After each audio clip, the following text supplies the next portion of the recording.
Steve.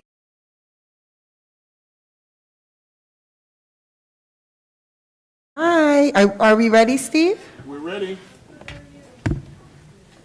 Okay, it looks like we have all our board members. I'm going to give Dr. Macaluso a minute to get up here. Let me just pass this out to everybody.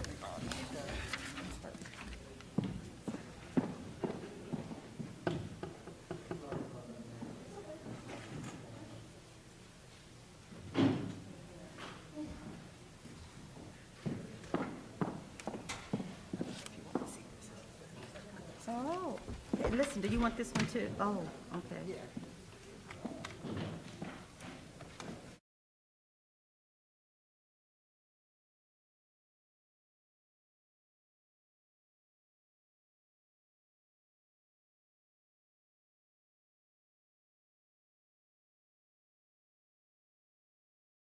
Thank you, I appreciate it. Okay, Steve. Okay, we'll go live any minute. Just let me know the go. You ready? Good evening and welcome to the Board of Education work session, December 7th, 2021. I'm now going to call the meeting to order at 7:03 p.m. May I ask for everyone to rise, please, for the Pledge of Allegiance?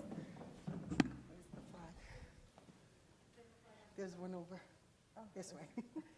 I pledge allegiance to the flag of the United States of America and to the republic for which it stands, one nation, under God, indivisible, with liberty and justice for all. Thank you. And the first item on our agenda is a guidance presentation from the Woodlands Middle High School Guidance Department. And I see Dr. Joseph Foy here to do the presentation. Good evening, Dr. Foy.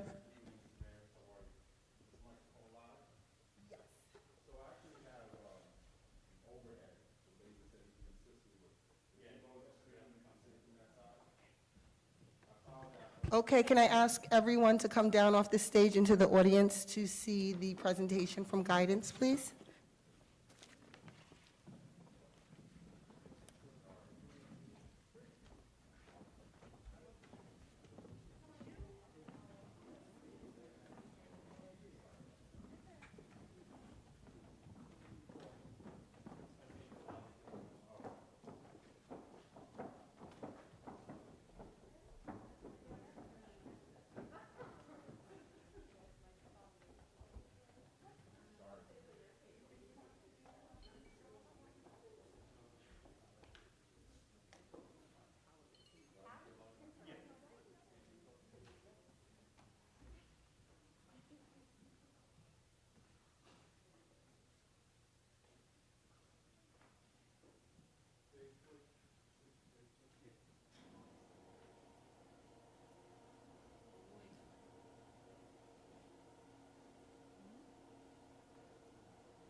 Good evening and welcome.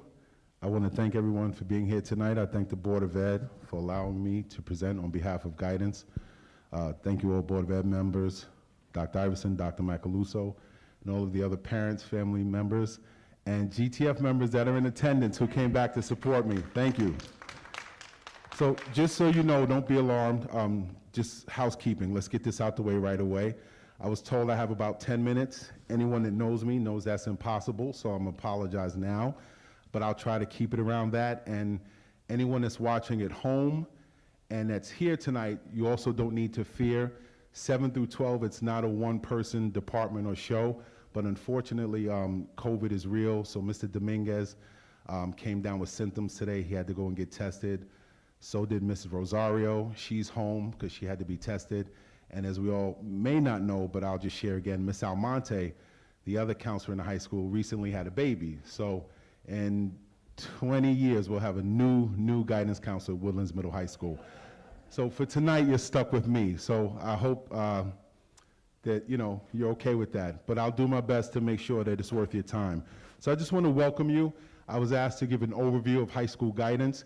And at first, when I was told I had to do this, I was a little upset. I was like, why do I have to present? And I was told, because guidance is only in 7 through 12. The other buildings don't have counselors. And I thank Ms. Mears for reminding me of that. And that's a fair point, because if you have a child in the lower building and you haven't gone through the middle high school experience before, you may not know what a high school counselor does. And I'm glad that we get the chance to present, because for some people, their memory of a high school counselor is their crappy high school counselor. So you think since you had a bad one, then they all must be the way my counselor was when I was in middle and high school. While that may be true, I can promise you that's not the case at Woodlands Middle High School. We constantly look at what we do, and we look at other departments, and we're constantly trying to reinvent ourselves, improve ourselves when we meet with parents, community members, students, board members, administration, whether it's building or central. We take the critiques and the criticism, and we really do try to incorporate it into our department and make ourselves better. So we will never be outworked by another guidance department. That I can guarantee you. We work as hard as we can and as smart as we can for as long as we can. And then usually right when we're about to break down, Ms. Lawanga will come in and say, Foy, it's 3:10. It's Friday, go home. And then next thing you know, Preston, Bolin, Lawanga, Bell, and myself, we look up and we say, somehow it's now 5:10 and we're still here. So I can guarantee you when it comes to the teachers at Woodlands Middle High School in the guidance department, no one will outwork us. That I can always guarantee you. So the role of the guidance counselor is more than just guidance counseling and a program or list of activities. It's about forming relationships with students as early as 6th grade. The end of 6th grade, when they leave Bailey, we invite them to come to Woodlands to do a day in the life of a Woodlands student, and it continues all the way through 9th grade and 12th grade with the high school program, and even sometimes beyond their post-secondary experience. It's very common for students to reach out to us because they need help with graduate school, if they're transferring from an undergraduate school, if they're still in college but they're looking for scholarships, if college didn't work out and they need some help with employment. It's very common for students to still be in touch with us to continue the relationship that we have with them. We have the luxury, though, of working with all of the students. We don't get to pick and choose who we're going to work with. We work with all of the students 7 through 12. We have an open door policy. So while students are assigned a counselor of record based on their last name, based on alphabet, we have an open door policy, meaning any student can see any counselor at any time for any reason. And in fact, we actually often collaborate with one another and tag team the students so that they can actually hear multiple opinions. There are a lot of times we're in agreement. There are times we disagree, but we want to always give the families all of the information and not just be one-sided. We actually do believe in transparency. We know a lot of people say transparency and they don't mean it. We do. We also have the open door policy because, again, it's all about making students and families feel comfortable. We want them to have a relationship with us. We want them to be able to walk into guidance, and if they need some sort of assistance or help, we want them to be able to go to whoever they feel comfortable working with. You are not stuck with me because your last name is A through E. You're not stuck with any other counselor because your last name happens to fall within their range. If you had a sibling that we worked with and we were close with and you want to switch counselors, we will let you. If you have a friend who came to us and told you that we were great support and help and you'd like to come to us, we welcome that. We also do it because if for some strange reason your counselor's not available, we don't want you to feel like all is lost and is helpless. We want you to know that even though your counselor record is not available, as long as there's someone in the guidance department, you can always get the help that you need. So some of the complex and multifaceted things that we do, just to give you a quick run through, would be, and again, this is not limited to all that we do, but this is including and not limited to advising and counseling students about the selection of courses and taking the most appropriate classes to meet graduation requirements, college admissions requirements, life and career goals. We foster and maintain successful relationships with students and help them maintain relationships with their peers. We help them work on coping skills, organization skills, time management, study skills, problem solving, character development. We encourage extracurricular and co-curricular activities, involvement in the clubs. We actually also always tell them to try to gain a position of leadership if possible, and we do work on college and career planning and social emotional wellness. We carefully monitor our department constantly, and we do know that we have to always do whatever we need to do in the way we need to do it to support the district's mission, vision, and the goals of the district. So everything we do, we try to make sure it's aligned with the district's mission and vision as well. But if you had to simplify it, here's a visual of the 4 quadrants that we actually really focus on. So this is like really fancy. Can you see that? You need the lights dim? You can see it? Okay. I would tell Mr. Lewis to dim the lights, but looking in the audience, I don't know if I can trust some of you to keep your hands to yourself. But you say you can see it, Mr. Washington. So one of the things we do is academics. Then we work on advocacy, leadership, and collaboration. So there are 4 quadrants and they look separate, but they're really not, because at the core of the quadrants, this is what guidance really is all about.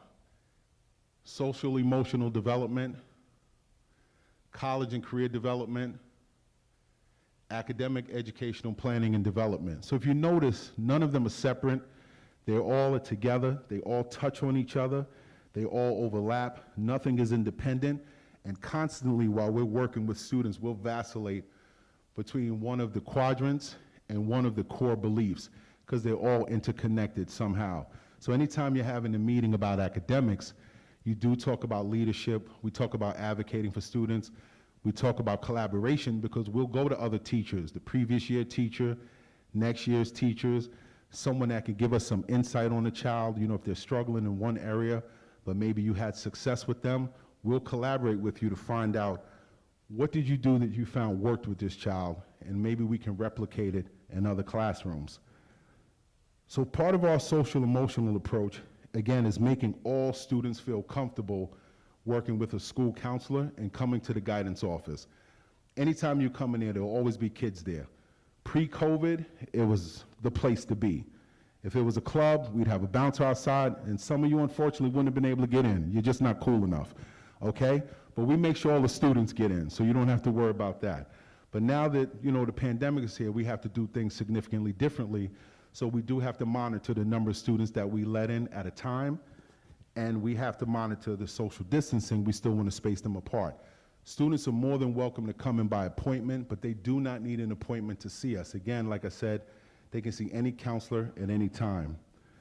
So we try to have as many conversations with them as possible and as necessary to make sure they get the support that they need. We also like to meet with them and their parents, again, because we want to, 9th and 10th grade, it's a little bit slower, but by 11th and 12th grade, not only is there a lot of paperwork, and it starts to get really, really serious, that's when our students kind of really start going through their developmental process, and they really start to get an identity. And unfortunately, you taught them right from wrong, but once they leave your presence, you don't have as much control over them as you'd like. So that's where we really, really, really have to step it up and work with them and talk to them about being leaders, being good citizens, character development, and doing the right thing when no one is watching. We are always advocating for our students, constantly. Sometimes students are uncomfortable speaking to their friends, administration, another teacher, their parents and their guardians, and they'll ask us to be their voice, and we welcome the opportunity. We hear them out. We probably hear them out too much, and I'll share a quick story. I was recently told that I was an a-hole. Now, I wasn't told this to my face, of course, but somebody came back to me and said that, and I said, well, while that's probably true, that's probably true, I said, why? And the teacher's comment was, all they do is listen to the kids. That's all they do. They never hear the teacher's side of it. And I said, in fairness, we're the voice of the kids. So when we come to you, we represent them. I said, but if that's why you're calling me that term, and I can think of a whole bunch of other reasons somebody would call me that, and they're probably appropriate, right? Lori Lawanga wants to raise her hand. Keep it down. You don't have to volunteer reasons why. If that's why you're referring to me and the guidance department that way, we'll take that every day, because it is our job to lend a voice to the voiceless. So since the start of the COVID pandemic, the role of the counselor has been even more critical. Parents, have to deal with it at home, but kids are now forced to come back to school after being home for 2 years. And they're coming in and they have to wear masks, and there's not enough hand sanitizer, and some of it isn't alcohol-based, so they're scared to use it. And some kids are really, really, really disciplined about keeping their mask up, and other kids aren't. And then some kids are great with social distancing, and some kids are just so happy to be back in person that they kind of do forget that they still have to be socially distanced. They come into class, and last year the class sizes were smaller. This year they're kind of bigger, but they still have the shields on the desk. So it's something like you'd see like in a sci-fi movie. And they were home for 2 years, so they watched a lot of sci-fi movies, trust me. So for this to be their new normal is terrifying for a lot of kids, believe it or not. When I'm home in my pajamas, on the internet, doing work virtually, even though it's terrifying because I'm watching the news, I'm still home. This is my home, I feel safe. But now I'm out of the home, so for some kids it's really uncomfortable. But what we really, really tried to do is say to them, if this is the new normal, and it may be for a short time, it may be for a long time, it may be this forever, that's okay. Guidance is here to still guide you, to tell you it's okay, and to let you know our slogan is, we got you, and we'll get through this together. We've had to make adjustments in how we work with our caseloads.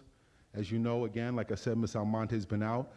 So what we've done is we've kind of come out of our offices and we just sit in the main guidance area so that kids, again, can feel welcome to come and not uncomfortable because they're confined in an office. They hear the blower so that they know the air quality is fresh and they know it's okay to meet with us. Please note, though, when it comes to SEL, if you're expecting like a list of activities, while we do SEL activities with the students, especially some of, like with the smaller groups, social emotional learning and development is what we do every day. It's at the core of what guidance does. Every time we meet with a child, we're constantly assessing their wellness and their well-being. So for us, it's not a list of activities. It's not a destination. It's not something that you do and then you print it and you submit it so we can get a pat on the back. Every time we work with kids, we are asking them, are you okay? And if they're not, we want to know how that we can help them to become better, okay? So for SEL, anytime we have an assembly, anytime we meet individually, in person or virtually, is always to make sure that they're okay. Our college and career development, again, starts as early as when the 6th graders leave Bailey and come here for a day in their life at Woodlands. The high school counselors actually push into that, and we meet with the kids. In 8th grade, we have a meeting where we transition them to 9th grade, and we break them up in 8th grade by college groups. We give them like a college name, and they're part of that group, and we talk to them about the college and where it's at. We're constantly asking our alums on our college signing day to wear their shirts and be proud of the schools they went to, state universities, HBCUs, Ivies, public, private, in-state, out-of-state, you name it. But then we also look at the academic piece, and we try to mirror their vision and their goals and what they think they want to major in college, what they think they want to do for a living, with what we're able to offer them in classes, outside resources, and we try to partner that so that they can be as successful as possible in achieving their goals. If you know anyone in 9th through 10th grade, they'll have emails from guidance. If you have an 11th grader or a 12th grader, they will probably tell you they stopped reading my emails because I send too many. But unfortunately, that's the way we have to communicate. But so you never have to worry about us not communicating with your children. We send a tremendous amount of emails, but they're all relevant. I never waste their time. There'll never be a joke of the day. It's always related to virtual open houses for college fairs, scholarships, summer opportunities, vacation opportunities, employment, essay writing, fast for nights, anything and everything that comes our way that we think can help a child, we send it to them. We also make daily announcements. Again, we send them emails, we email the parents, we hang up flyers, and we actually have a guidance Google Classroom. Now, one of the concerns has been the communication between the families and the school, but unfortunately, the way it's set up, you can't enter our guidance Google Classroom, I was told, unless you have a Greenberg address. So while we can't control that, we have let families know that is the situation. It is beyond our control. But the easiest thing to do is just ask your child, log in and let me see the guidance Google Classroom. You know, they can hide their password so you can't see it. You probably don't want to see it because you don't want to know what else they have in their email. But hopefully they're smart enough to keep that in their personal email, not their school email. But if you go to our guidance Google page, you'll see that we have tabs where they could click on just scholarships, summer opportunities, employment, applications, skills, tips. We are constantly trying to reinvent ourselves so that we can help students. You know, again, it may seem like we're really more involved with the 12th and 11th grade students, and we apologize for the 9th and 10th grade parents for that. But when your child becomes an 11th grader and a 12th grader, and they're filling out applications and scholarships and essays and everything has a deadline, and you ask them, did they do it, and they don't tell you whether or not they did it, they don't want you really involved, they kind of want to do it themselves, and you're not sure what's going on because you're not getting the information and the answers you need from them, you are going to be glad that we kind of allocated a little bit more time to the 11th and 12th graders than the 9th and 10th graders who don't have things that are as time sensitive. But we're not ignoring them. We meet with every grade every marking period. We have an assembly, whether it's in person or virtual. In addition to the walk-in appointments or appointments that we make because we need to see the students, we actually have assemblies with each grade every single marking period to keep relaying the messages that we need to convey to them, and also so that they can familiarize themselves with us so that they can't say, I didn't know who my counselor was. You know, but that's where we need your help. You have to tell your children to come see us, okay? So as much as we always want to say, well, the counselor, there are 4 of us, a few hundred kids, but your child is 1 person. Tell them to come and see us. And that's part of the advocacy. It's okay to ask your children to go talk to your counselor. Walk up. I counted the stairs because I had a Fitbit. I think it's 13 or 14 stairs. But if you look at me, you can see I easily stopped counting the stairs because Thanksgiving came and my love for pie, and I don't mean 3.14, I mean streusel topping, sweet potato. You know, Mr. Werner shaking his head, he knows. So it didn't work with the Fitbit because it was just, I was out of breath. And I don't deserve to be treated that way. So I threw it away, but I did count. Tell them walk up 14 stairs and come and see us. Get them in the habit of advocating for themselves. Get them in the habit of familiarizing themselves with us. Get them in the habit of being able to approach an adult so that when they need help, they're comfortable doing it. Now, if your kid comes home and says, hey, I went up there, they're never there, that won't happen. I asked for help, they didn't help. Then you definitely get involved. We're not telling you to cut your parental strings. We're not telling you to give up your responsibilities as a parent. We're just saying you slowly want to nudge them out the nest, because what happens is if you don't let them start to slowly advocate for themselves, it's senior year, and you want to send them all the way away to college, and now they're alone for the first time in their lives. and they have to make a decision, and they're calling you every 2 seconds. Not a big deal, because you have an unlimited data plan. I didn't growing up. I don't even think, was cell phone? No, when I was in college, the internet wasn't even invented. And you're looking at me, you're like, impossible, you look great. But I'm telling you, it wasn't. It wasn't a thing, okay? Well, maybe it was. Maybe IBM kept it tucked away. But you want your child to be able, you want to be able to know that when I allow you to go to Maryland, Jersey, Pennsylvania, upstate New York, or even just Westchester, maybe as far as North Carolina and Georgia, they'll be able to figure some things out on their own. So slowly, high school's the perfect time to let them do that, because we're not going to let them fall but so far. We will let them fall, though. Why? Because that's the only way you can practice getting back up. And you can't practice getting up if you never fall. So we will let them, but we'll never let them fall to the point where it's detrimental to their success and their long-term goals. Yes, Mr. Warner? Yes. In terms of, for those kids who don't get started coming to see you, do you schedule like a mandatory appointment for those kids so you make sure that every falls on track? Yes, we actually do. So we do it in a number of ways. We do mandatory appointments just to meet them. But for the college application piece, we actually have had a series of small workshops with the kids. So every senior's been called in so we can see where they're at with the application process. We make them bring their Chromebooks, and they have to actually log in so that we can see where they're at, so that we can check it. We kind of do the same thing with the 11th graders. We haven't started yet, only because we're still really trying to get the seniors through that December 31st, January 1 deadline, because we're not here for January 1. And again, the last thing we want is for a kid to miss their deadline because they say, hey, I needed help. I was too afraid to ask for it. It was my fault because I waited till the last minute. You know, and again, I'm telling you, hey, parents, we got you. Don't worry, don't worry, don't worry. And you trust us and we don't, then that's bad for us. So right now, the one-on-one appointments and the small group appointments have been all with the seniors because they have time-sensitive information. Colleges don't play. It's like the airport. When you get there, if you miss the time, the gate is closed, you miss your flight. Students don't understand that. Students will come to us all the time. I need a pass. Why? Teacher's being ridiculous. The teacher's doing the most. What happened? He or she said I was late. I wasn't late. I got there 5 minutes late.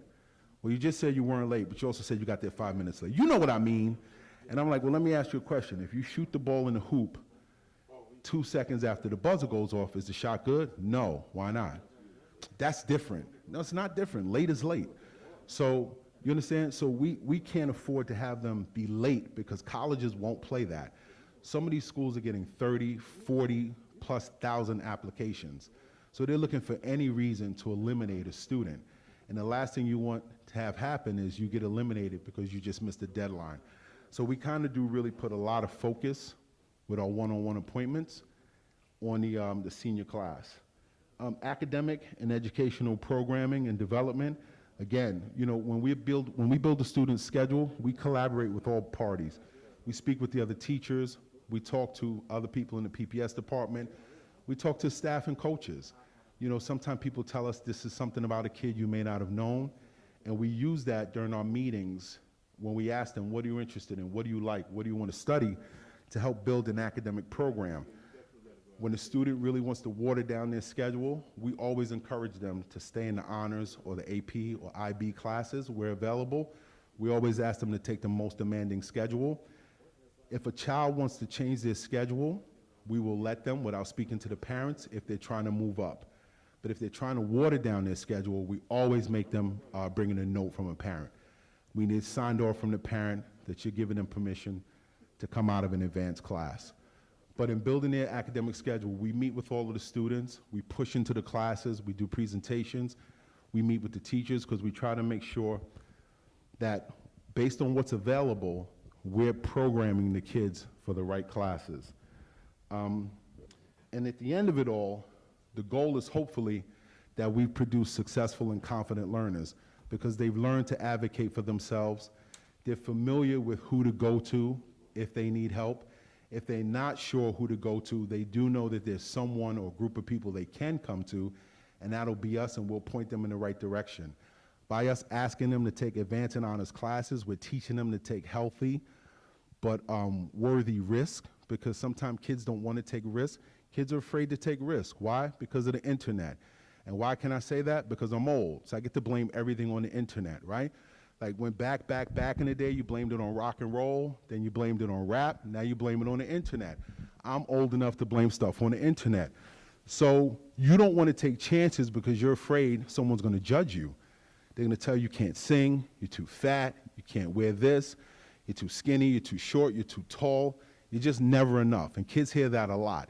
So by us working with them and encouraging them and telling them we believe in them and they can stick with the AP, the IB, the honors, the more advanced class, it gets them to kind of come out of that shell a little bit and take some chances. And we monitor it.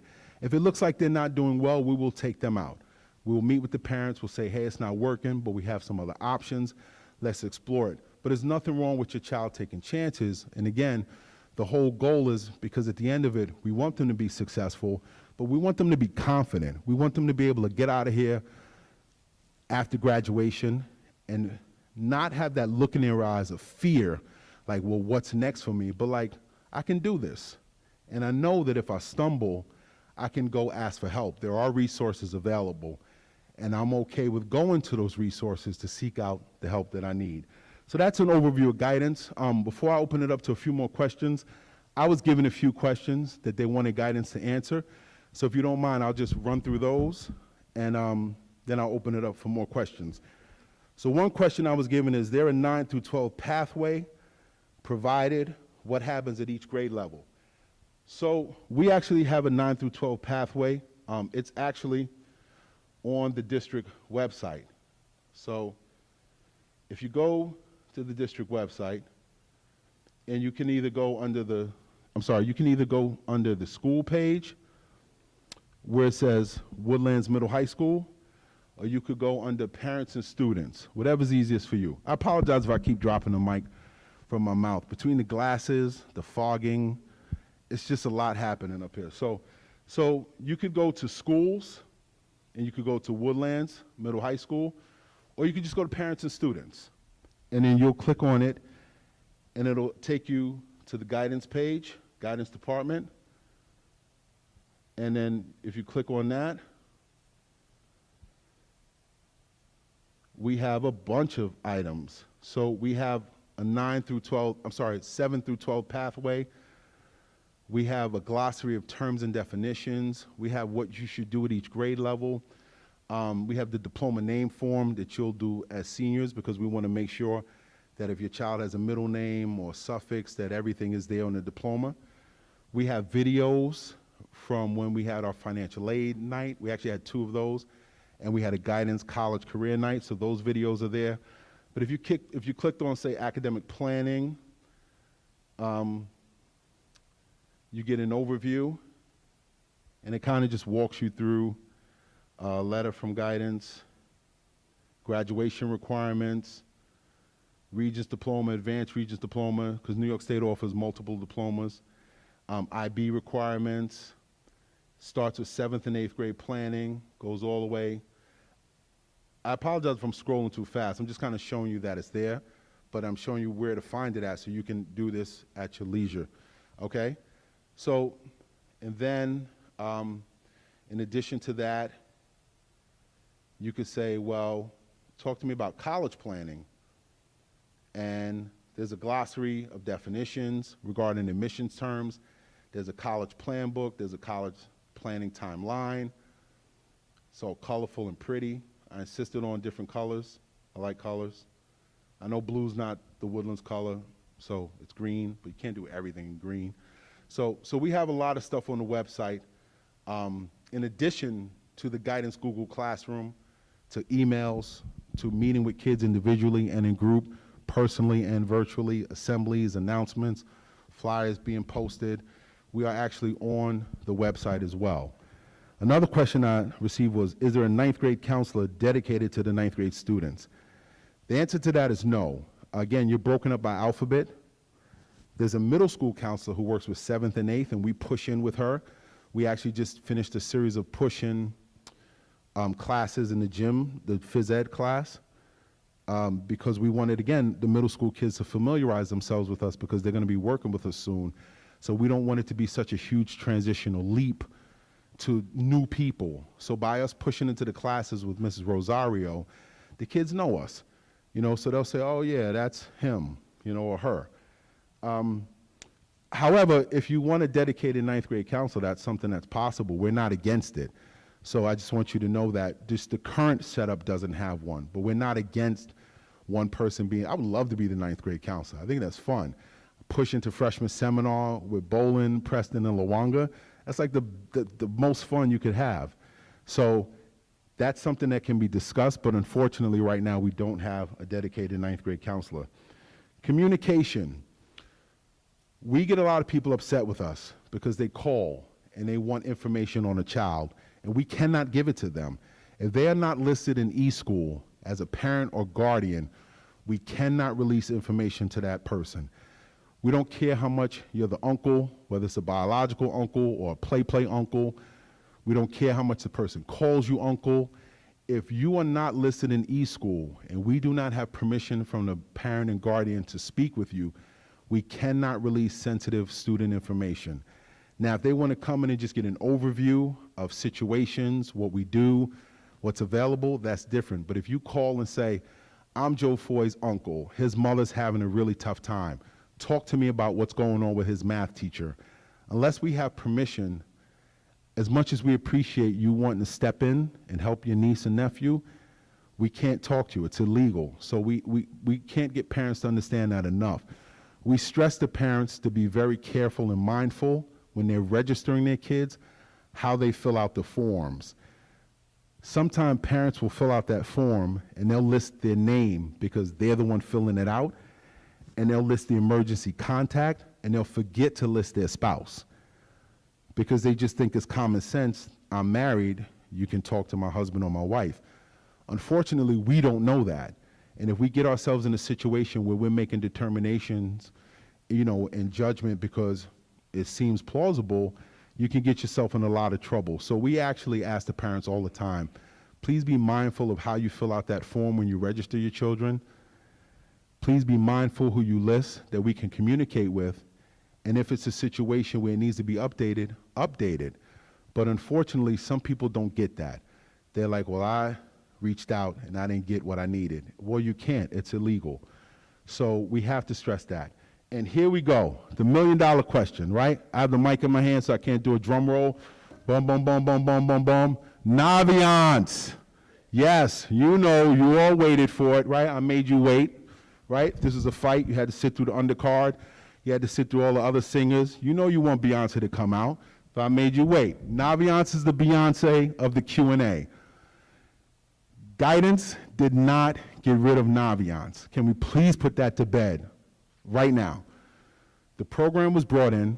A lot of money was spent on it. We had multiple parent nights, multiple nights for students to give an overview of the program, to train people on how to use it. Lays and Diego in the tech department worked with every family to make sure they had a username and password. Families didn't use it. It was severely underutilized, and it was jamming up our ability to upload the transcripts to the Common App, because every time we did something, it would tell us you're in Naviance school, so you have to go through Naviance. And I don't know what was happening with IMO, but it wasn't connected, so we couldn't do it. So since it was severely underutilized, a decision was made to get rid of it. Who made the decision? Great question, whoever just asked that. I don't know, but guidance doesn't make the decision. We don't have the authority or the power to bring in programs that cost hundreds of thousands and millions of dollars, and we don't have the authority to get rid of them. If we had the ability to do that, a lot of things would be different. First and foremost, my salary, right? I'd have shoes with the fish in the bottom, okay? But I'm too big, they'd break, but so what? I just get a new pair. But we do not have the ability to say, we're getting rid of Naviance, and we're gonna do everything on a spreadsheet or pad or Google Excel form. A decision was made by the powers that be, and unfortunately, it's no one in this room. The decision to get rid of it was made. I was a counselor, but most of you probably were not board members, except for Mr. Werner, and I'm not blaming you, but I'm just saying, right? Dr. Iverson, Macaluso, you weren't here. So I don't know who got rid of it. If you want to bring it back, bring it back.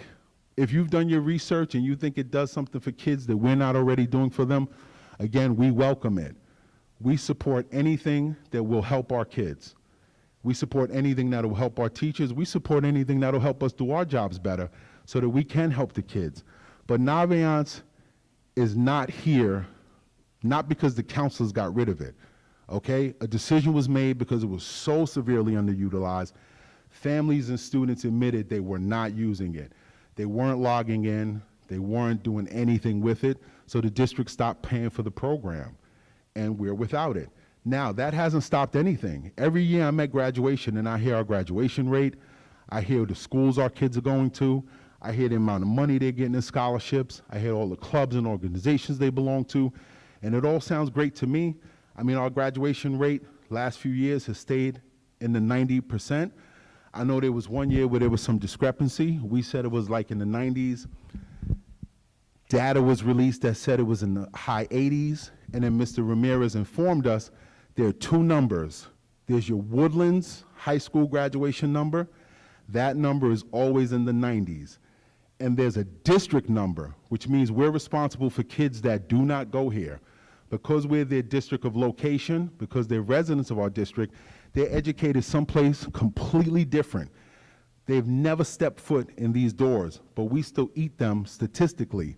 So once you factor in those kids, it did bring us down to the mid or upper 80s. But for the kids who crossed the stage, who went to Woodlands Middle High School, our number is always in the 90s. The scholarship money is always in the millions, and the list of schools are always great. So I'm not saying don't bring Naviance, but just whatever you think it does, if you think it will help us and our kids, bring it back. Spend the money. Whatever it costs, spend it. We support it. Just make sure you allow us to get the training we need, because the last time we had it was close to a decade ago. Things change, right? But we're not against it. So please, no more talk about guidance got rid of Naviance. We did not do that. We would never do that, okay? And with that, that is my time. And now, if anybody has questions, I will gladly answer them to the best of my ability. Yes. You want the mic or you want to speak up? Pass the mic. Do I have to say like lime to a lemon and then pass the mic? Got it? I got it. So my first question is, thank you for that presentation. It was very helpful. The first question is, I know there's a lot of focus on students going to college, and I fully support that. But realistically speaking, there are some children that will decide they don't want to go to college for whatever reasons they may have.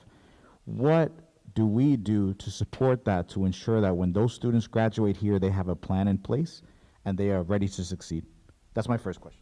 Okay, first question. Great question. And thank you for allowing me to answer the first one before we say the second, because then I got to try to remember it.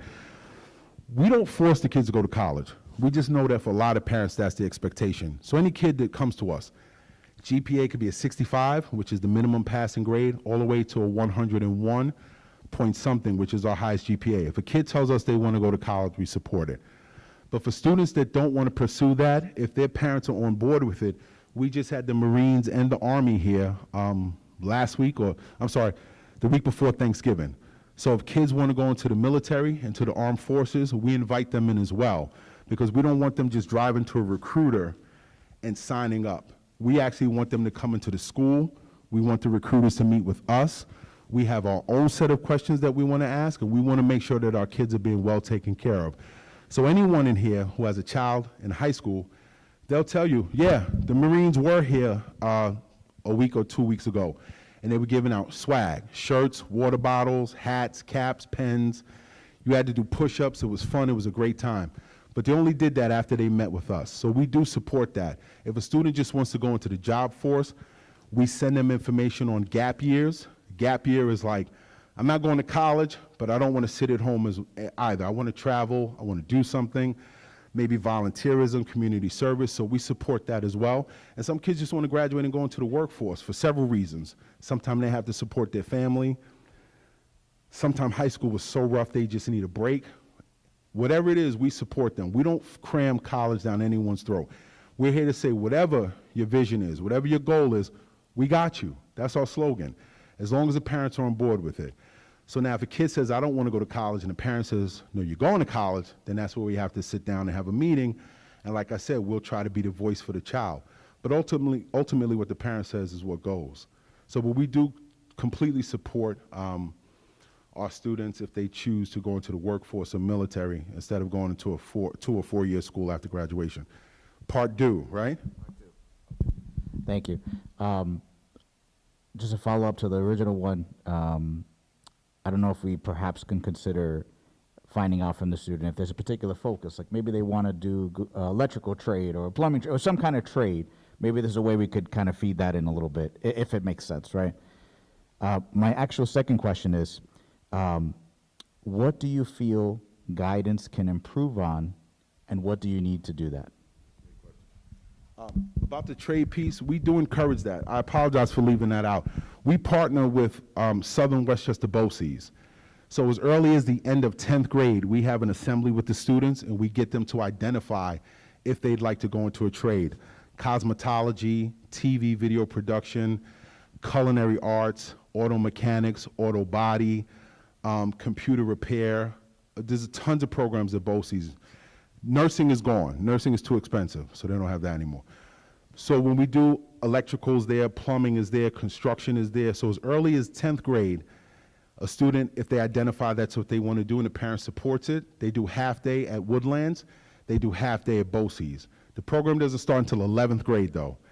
And we still make sure it's aligned with their graduation requirements because they do earn high school credit through BOCES, and they do still earn some credits at Woodlands, but they physically get on a bus, go to BOCES, and it's a hands-on experience. So if you do auto body, you're actually working on cars, which is great.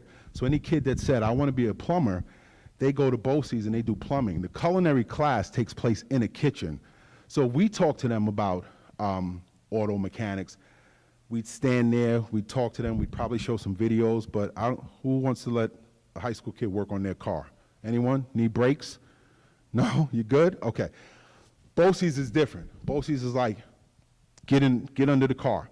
Hydraulic lift, change the tires, rotate the tires, change the brakes. So we do support that because it's a hands-on experience. And you know, we've struggled with that. A lot of times previous administrations have said you're sending too many kids to BOCES, limit the number. Fortunately, thank you, Dr. Iverson, the number has not been limited. And I had an argument with one of our previous administrators who said, you're sending too many kids to BOCES. And my response to him was, you drive a Mercedes-Benz. Where do you think the technicians that work at Mercedes come from? Who do you think is working on your Mercedes and charging almost $300 an hour for labor? So it is a good job, it is a good career, you can feed your family, and if we didn't send kids to BOCES, we plural, you couldn't drive your Benz. You could, but when it broke down, who would fix it? I think he got it, maybe not, but we didn't care. We're gonna advocate for our kids. Limit the number, but we're always gonna speak up because we realized our kids needed that. Second question, so the second real question was, what can guidance do better? There are a lot of things we can do better. Not comfortable discussing them on camera, but we do acknowledge that there are things that we can do differently, we can do better, and like I said at the start of this, we actually do study other programs across the board. You know, when we first brought IB here, I set it up so that we could go visit 2 other schools in person because it was pre-COVID, and then we visited other schools over the phone. We had a conference call, but we actually went to Somers, right? And we went to Portchester. Why? Because one was the size that we are, the other was the demographic that we are. So I tried to set it up so that we got a little bit of both to see how we could incorporate IB, how we could incorporate AP/IB. So we're constantly analyzing what we do and how we do it to make ourselves better. So I'm not going to get into detail. I apologize for not specifically answering your question, but we do recognize that we can always improve. We can always be better. We're never going to sit there and say, while we tell the kids, we got you, we never say, we got this, we don't need to do anything different, we're perfect the way we are. Absolutely not. We're constantly monitoring ourselves, trying to figure out if another school is something, can we pirate it, can we piggyback it, can we copy it, can we incorporate it into our department? Yes, I'm sorry. Thank you very much. So I would like to know how the guidance department supports the HBCUs for our students. That's a great question. Seriously. So that's you know why that's a great question? Because we actually are in the fight You know, we're at a war. And there, unfortunately, are a lot of people that don't value the education of an HBCU. So when they hear that our kids are going to certain schools, the response sometimes can be negative, and it actually makes the kid feel bad about it. So we are still educating our own colleagues about the value of an HBCU, why HBCUs were created. In fact, I know you're like, if he says Bell, Lawanga, Preston, and Bowling one more time, I'm going to lose it. But just our last African American assembly, we had a whole assembly on HBCUs, presentation, fashion show. We bring in someone who talks about HBCUs. We actually took them to an HBCU college fair pre-pandemic, but last year's HBCU college fair was online. We actually attended 2 of them. One was the Alfred Street Baptist Church, and the other one was Steppin' in Stride or something HBCU. And then we actually, it's a great question, so true story. I was talking today to some students. Can I put you on the spot, Ms. Moore? So Kennedy Cateau came to visit me today with Britt. Kennedy is at A&T, right? And Britt is at Howard, and she told me that Heaven will be home. And I said, great, we're putting together an HBCU panel that we do every year to have current alum speak to the kids about HBCUs, their experience, because our kids love it. But you wouldn't know that sometime by speaking to other people or the media coverage. Like, as wonderful as Howard is, and Howard has made great moves to bring in all these dope professors, they really, really glorified the fact that some of the dorms had issues with mold and were a bit unsanitary. And that's probably all schools, right? But they overdid it when they came to Howard, because that's you know, that's like a subliminal way of like chipping away at those schools and making kids feel like, see, these schools are less than, but all schools have issues. You know, it just determines on how much you want to glorify it. But we do promote the HBCU fairs. We have a lot of HBCU alums that teach here, and we actually have them. Mr. Bell is constantly talking to the kids about Lincoln. We were scheduled to take the kids on a tour of Lincoln pre-pandemic.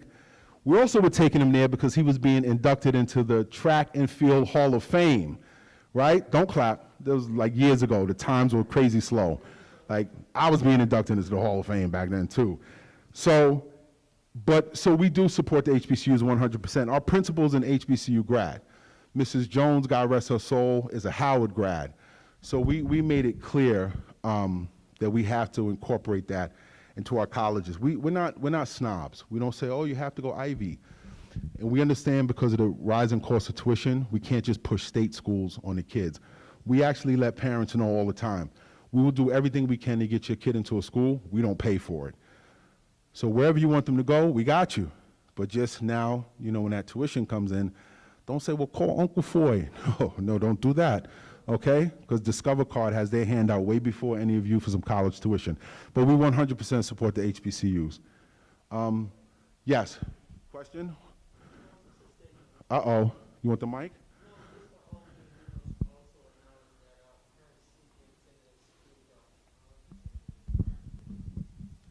Hey, congratulations. You can clap for that.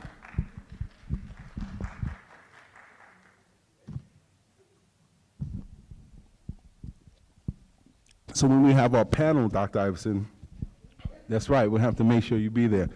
And when Ms. Lawanga and Ms. Preston, you know, Ms. Lawanga, Preston, and Bowen used to run our STEP team, so you could come out. Sure. Are you really? Okay. You hear that? Listen, I say right now, right? Oh, Ms. Preston, challenge accepted. Okay, I'm sorry. No, I can't. I heard some click-clack just walking over there to drink my water, so you don't want me doing anything. I'll go down and can't get back up, and the whole meeting, okay? I'm sorry. Anything else? A list. That's awesome, a whole list. What happened to 10 minutes? What happened to I'll go through this quickly because we are a little bit over. So Trustee Dragic was not able to make the meeting, but she does have some questions, of course. The Beyonce Naviance question, why don't we use Naviance? You explained that was underutilized. Should we be using this tool to assess our students with college planning and career assessment? I don't know if you have an opinion on that, but that was her question. She also would like to know, does guidance have in place a meeting schedule with students and parents to discuss college and career planning? What is our current procedure for assisting our students with these life choices? And are parents and students satisfied with the current protocols? Yeah, it was a lot. I mean, Naviance was kind of answered. I think the parents are satisfied, but anyone that's not satisfied, they're welcome to reach out to us and express their dissatisfaction, and we'll meet with them and partner with them to try to please them as best we can. So we're not against that. Any family that asks, can they come in with their child to meet with us to do the college planning, we welcome them. Truthfully, unfortunately, a lot of times the first time I meet a parent is at graduation. I'm taking pictures with the kid and someone's like, who are you? And my response is, who are you? I've been with your child for 4 years. I don't know you. You're like, well, your kid has to take a picture with me. So clearly, and they asked you to take it. So, I deserve that Father of the Year mug. Maybe not number 1, take a Sharpie and put like a 1B, but so we do welcome it. So in our college night, we tell the parents, make an appointment with us, come in with your child. And, as kids get older, they don't want their parents to be part of it. They actually ask their parents, no, I will meet with my counselor. I will let you know what happened. I will talk to them. And then the parents call us and email us, and we answer their calls and their emails. But most of the time, we don't sit with the kid and the parent, not because guidance doesn't want to, we don't allow it, or we don't welcome it. It's their child that doesn't want it, and a lot of the parents want peace in their house. You just get tired of fighting with your kids, so you're like, as long as I can log into your Common App and see that business is being taken care of, they do allow it. But then there are parents who do come in, we partner with them, and we meet with them and their child. It just all really comes down to the student and their parent. Whatever they want, we're here. You want to come in and meet? We'll meet. You want to meet virtually? We'll meet virtually.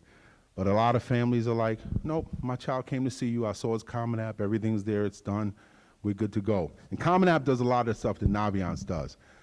But again, we're not against Naviance. It's just that we don't have it, so we use all the other things that we have. If you want to bring it back, okay? I feel like, was there something else? Oh, Mr. Werner had a question, so he can't ask it? Well, I want to thank you all. Oh, he can? Okay, 2 things. First, Woodlands High School Scholarship Fund, what's the relationship between the guidance department and them? First of all, anyone who knows Miss Rita Jones, you know what the relationship is with us in the Woodlands High School Scholarship Fund. You do what you're told, when you're told, how you're told. So, and you gotta sell oranges, grapefruits, and you better have some kids here on Saturday to help me unload the truck, and candy. Oh, and by the way, I still want a cash donation. So whatever Miss Rita Jones, whenever Ms. Jones and Mr. Gold call us, we get it. Whenever they say the application is available, we send it out to kids. We actually upload it. We used to print it, but we're going green, so now it's digital and they can do it online. And when the kids are called in for their interviews, Laser sets up an interview schedule, and the counselors actually show up to the interview and sit with every kid while they're being interviewed. No kid interviews alone. Not that they need us there, but some of them don't know the scholarship fund members, so we're there so that they're comfortable during the interview. Because there's money involved and kids are nervous. But our relationship is solid. We do what we're told when we're told. Then we want to keep Mrs. Jones happy. Lesson learned, people. Yes, part 2. Part 2, what has COVID-19 done to the college search process? And specifically, I want to know about how do they get the experience, not just of the program, because I can see you can do that on a computer, but that peer experience, knowing will I fit in this social environment in this college? Yeah, great question. COVID has killed the college experience. We used to take the kids to tons of college tours. They could sit and meet with reps. They'd see kids from other schools, and COVID has limited our ability to do that. You know, we were fortunate. Dr. Iverson approved a trip to the center, and the kids loved it. We took 30-plus kids. They met with almost 20 schools. They had a chance to talk to reps. It was great, so thank you for that. Phenomenal experience, because remember, this is the group that for 2 years had nothing. So, you know, last year's group had to do everything virtually. This group actually got to stick their toe in the water. Thank you. So it was great. But it still has limited the process, because just when you think it's like Jaws, just when you think it's safe to go in the water, you turn on the news and it's like, Omicron is coming, right? So now parents are like, I don't know if I want to let you go away to school. You know, I don't know if we have family there because I need to be able to get to you if something happens, if you get sick. So it's kind of shaking up what we do and how we do it, because the country still doesn't really know. 1 minute we're told, hey, if you're vaccinated, take your mask off, you're good. And now they're saying, you know what, you still got to wear your mask in public. So no one knows what's going on. So kids, you know, are not really venturing as far away as they used to. But in addition to that, it's still a major financial piece. The state universities are a home run. You can't beat the state university tuition. A lot of your schools, your Fordhams, your Syracuse, Holy Cross, those schools are in the 70+ thousands of dollars. Now, everyone's like, well, you get scholarships, you get financial aid. Well, I got news for you. The financial formula doesn't care where you live. Most of us, because we live in Westchester County, make too much money on paper. Now, at the end of the month, you know, you could be like, hey, there's more month than there is money, but the formula just looks at a national number. So you still in Westchester County make significantly more than some people in other states. So as a result of that, you know, it's kind of hard to send your kid to a school, room and board, tuition, bells and whistles is going to be $70+ thousand, and then you're showing 6 figures of income, if not more. So COVID has affected us because, again, just when kids thought it was going to be okay to resume business as normal, as usual, they're kind of like, you know, we were just told for Thanksgiving we can gather, and now they're saying, well, maybe you shouldn't gather. Oh, by the way, the immunization wears off, and the booster is only good for 6 months, and you may need another one. Well, Omicron won't kill you. You won't die, but you'll just get sick. So it has affected kids and their willingness to go away, to stay on campus, to go too far, but also the parents are not really comfortable letting their kids do it. But again, anytime a kid wants to apply anywhere, we sit with them, we help them fill it out, we talk to them about the pros and cons, and at the end of the day, it's a dining room table decision. You make it with your family. We don't make it. Okay, thank you. Sorry. See, I think I'll talk too much and then it opens the door. You sure? Yeah, I really don't want to prolong this, and you've answered a lot of my questions, but I want to ask the nuts and bolts detail questions now. Do you have events or times when you can sit down with kids and either show them how to fill out a job application, show them how to do an interview? Do you have, like, since we don't use Naviance, how do we help them identify what path they might want to take? Do we have personality tests? Do we have other sort of tools that we actually use to help guide them on their path? Great question. So we do help them fill out the college applications. Like I said, we have, in addition to our college university presentation, and we put it online so you can watch it anytime you want, in addition to individual appointments, we call them in a small group appointments, 5 to 8 students at a time. You have to meet with your counselor. You have to show us where you're at. And this way they can ask questions line by line. As far as job applications, though, no, we don't have a program where we call them in. But if a kid says, I have a scholarship, college application, or job application I need help with, can you help me? We will absolutely help them. My first response, is going to be, did you read it? And they'll say, yeah. And I'll be like, no, you didn't, because it says name, address, position you're applying for. Sometimes it says salary. So like most of the stuff is self-explanatory. But anytime a student comes to us with anything, we sit them down and we help them. We start the career pathway as early as freshman year through freshman seminar. Ms. Lawanga has a great program we push in. There was another program through PPS. Someone was hired, and we were pushing in through the English classes. And it was being done after freshman seminar, but we don't have a PBS director anymore, so I'm not sure how they're going to do it. You said we will? Me? You pointed to me? So what are you doing with all that extra money? Let's talk later, you know? So, Oh, we absolutely do mock interviews. So I left out a key part. We have an essay specialist, Ms. Leslie Levine, and this is on camera, so I can't say it. The kids go in there for their first appointment, and they're like, I'm never going back. I don't like her. And we're like, why not? Did you see what she did to my essay? and then we make them go back. And then they come out, and we say, how's it going? She's the best. How come I didn't know about this? And we ask them, is your essay better now than it was when you started? 100% of the kids have said yes. Now one kid has said nope. Every one of the kids has said my essay is better. So in addition to the counselors, we also do mock interviews with Ms. Levine. We kind of ask her to do them because the kids don't know her as well as they know us. But yes, we do mock interviews with the students. We do a presentation on interview skills. We actually partner with Monroe College, and Monroe and Mercy come in, and one of the presentations we asked them to do with the seniors is interviewing skills.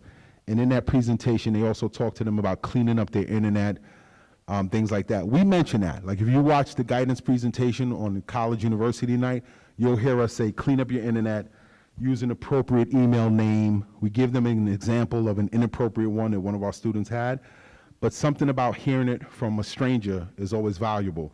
So when we invite Mercy and Monroe in to present to all of our seniors through the economics classes, the skill that they cover is the interviewing and the social media piece. So yes, we do mock interviews with the students. I'm sorry, you had a question, right? Oh, no. 5, 4, 3, 2, 1. Okay, well, thank you. I know I went way over, but I told you I would, I'm sorry. And I really do thank you for all your support. Thank you.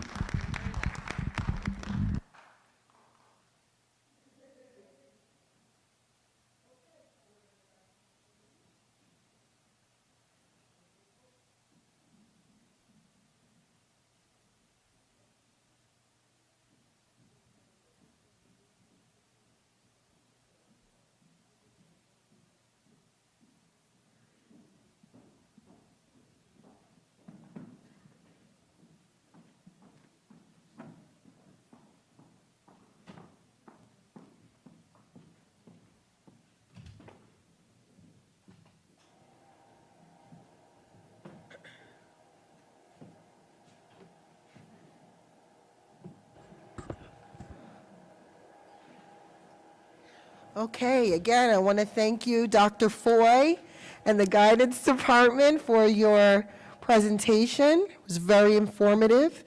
We had a lot of questions from board members. Hopefully everyone feels that their question was thoroughly answered. I'm going to move on to the next agenda item on our agenda. It's number A4, committee reports. Are there any committees that have a report for us this evening? Seeing none? Oh, yes, sorry. Trustee Warner? Okay, the Finance and Facilities Committee, excuse me, have the wrong report. Let me check for a minute. Okay, are there any upcoming committee meetings? Anyone want to share the date and time of their meeting? Trustee Valen?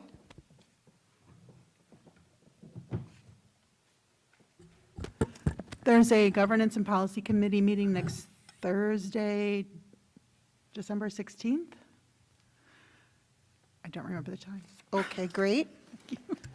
So December 16th, look out for Governance and Policy Committee meeting. The time should be on the...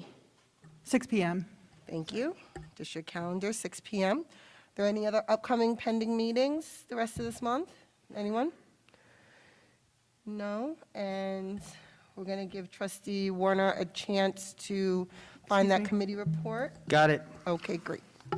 Okay, the first thing that I wanted to say was that the Finance and Facilities Committee meeting on December 2nd included Ashley Pineda, Chris Valen, David Warner, Linda Iverson, Lisa Raymond, Mike Falcone, Amy Ashley Moore, Laser Alert, Dr. Carol Allen, Denise Alamo, Katie McGee, Gabriella Barhoma, Megan Hawk, Amy Huang, Sarah Lazari, Steve Morton, Jessica Muldoon, Fred Seba, Walter Simon, and Jim Waitig. We introduced ourselves, adopted minutes of the 11/17 Finance and Facilities Committee meeting, reviewed finance items. The CRRSA grant money has been awarded, no change from the last meeting, so we're refining our plan for making up for instructional deficits due to COVID-19. This will require at least $350,000 for the 2021-22 school year, which means that the $575K of Phase 1 money that we were going to devote to ECP mechanical ventilation fixes, that's going back to the original funding sources that we set up from last year. The comprehensive annual financial report is based on the 2020-2021 external audit, which has now been adopted by the Board of Education.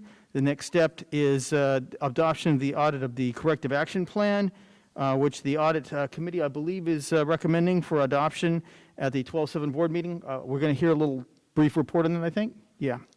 The American Rescue Plan, no change from the last meeting. The proposal's been submitted. Approval is still pending. There was a $2 million total we were granted. $1.6 million of it we can use for ventilation fixes. Property adjoining the Warburg campus is clear except for one home that still has a backyard shed over the line on our property. We haven't taken action yet. We discussed Proposition 1 coming soon. Proposition 1 creates a capital reserve fund allowing us to save for multiple years for facilities projects that are not limited just to repairs. We're holding a special vote this year because we wish to make use of the fund in fiscal 2022-23, and NYSED may delay approval of projects if we attempt to create, populate, and expend the money from the fund in the same fiscal year. So we've got to do it in advance. If we want to spend the money next year, we should create the fund this year. There is no tax increase in Proposition 1. It's just a piggy bank. It's not the money inside it. We can transfer money into a capital reserve from the repair reserve or from leftover funds from the end of a fiscal year.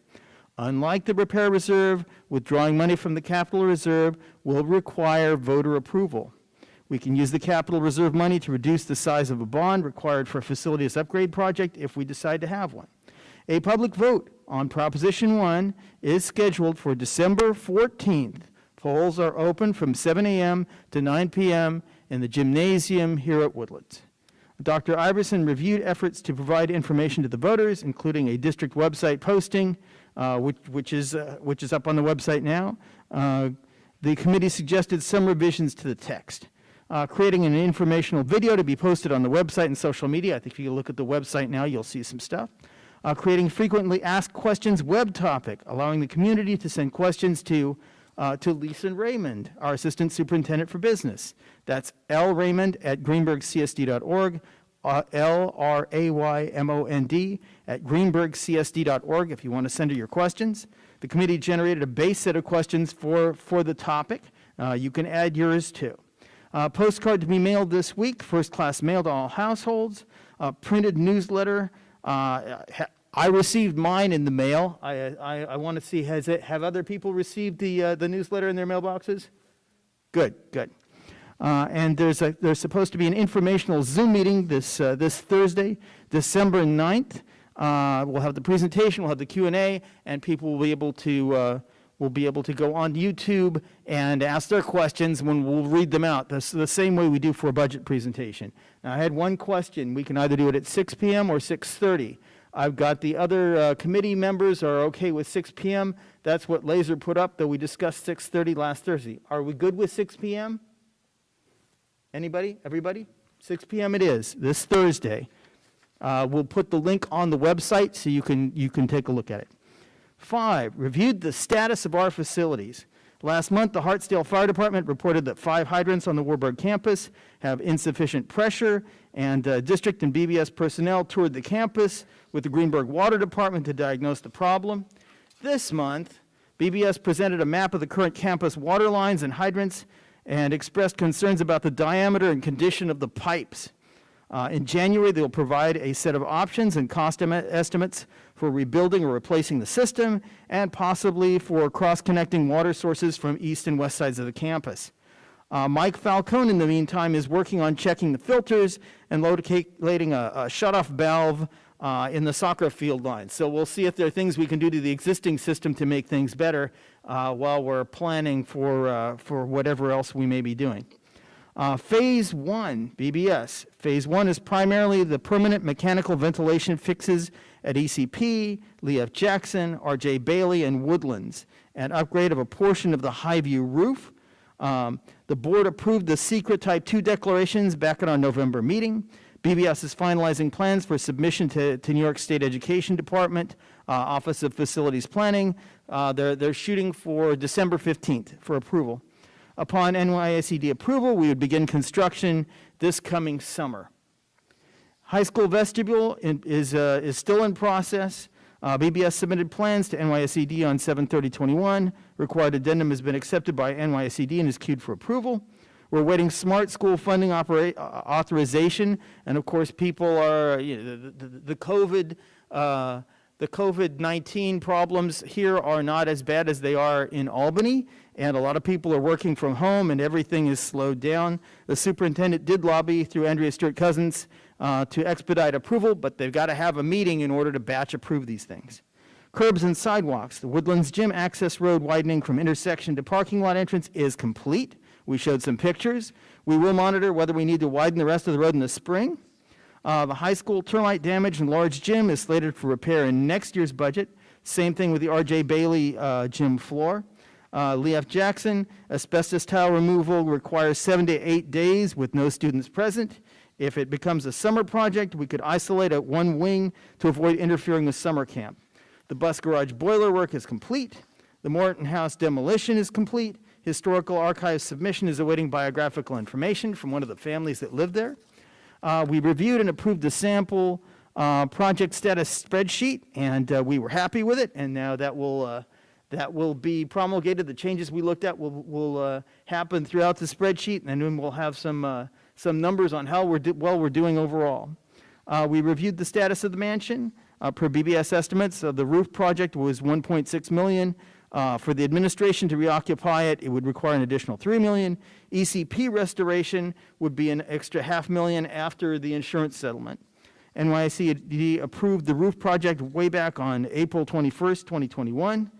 Lisa Raymond is checking with our external auditors to determine whether excess unallocated fund balance may be used to complete the roof project. You may remember we're only allowed to keep 4% of our next year's budget for unallocated fund balance. We have more money than we need for that. Potential ECP 3-year-old funding may come from the federal budget reconciliation bill. That's the Build Back Better bill, which passed in the House and is being modified in the Senate. We thought it would die. It didn't die. So it may be we'll have some more ECP money. It may be we can restart our 3-year-old program. We reviewed our next steps for Phase 2. Priorities are 1, ventilation, 2, building envelopes. That's based on the building conditions survey priorities, and other 1 and 2 priority items there, and a possible ECP classroom addition. BBS and administration will develop a proposal for Phase 2. So it's the proposal for Phase 2 will come out of the administration. Pending issues such as the energy performance contract scope and passage of federal funding legislation will affect the proposal. We heard concerns, finally, about and suggestions from committee members, including a suggestion that we work with the town of Greenburgh on additional funding sources and/or combined facilities projects. Per our request, staff surveyed the Warburg campus streetlights. In addition to the collision-damaged light pole, 4 other lights did not light properly. The job has been assigned to our electrical contractor. Results are pending. A suggestion that we pursue alumni fundraising similar to the former GC7 Education Foundation or the current Woodlands High School Scholarship Fund. The meeting adjourned at approximately 8:55 p.m. The next meeting is, as I already mentioned, this coming Thursday. It's a special meeting just about the upcoming primarily Proposition 1 and a little bit of Proposition 2. It's this Thursday at 6 p.m. Hope to see you on Zoom. Thanks. Thank you, Trustee Warner. Are there any other reports? Trustee Washington? I don't have a report, but we have the Educational Wellness Committee meeting, and Trustee Valen, it's the same exact date and the same exact time. So we have December 16th at 6 p.m., your meeting, so we might need to discuss that at another time. Okay, if we could maybe one of the committees will move. Although I don't think we overlap with regard to committee members, we would not be able to Zoom both at the same time, so we definitely should change something. Right. So any other announcements, committee reports? Any questions about the Finance and Facilities Committee report? No? I'm going to move forward. The next item on our agenda is A5, Board President's Report.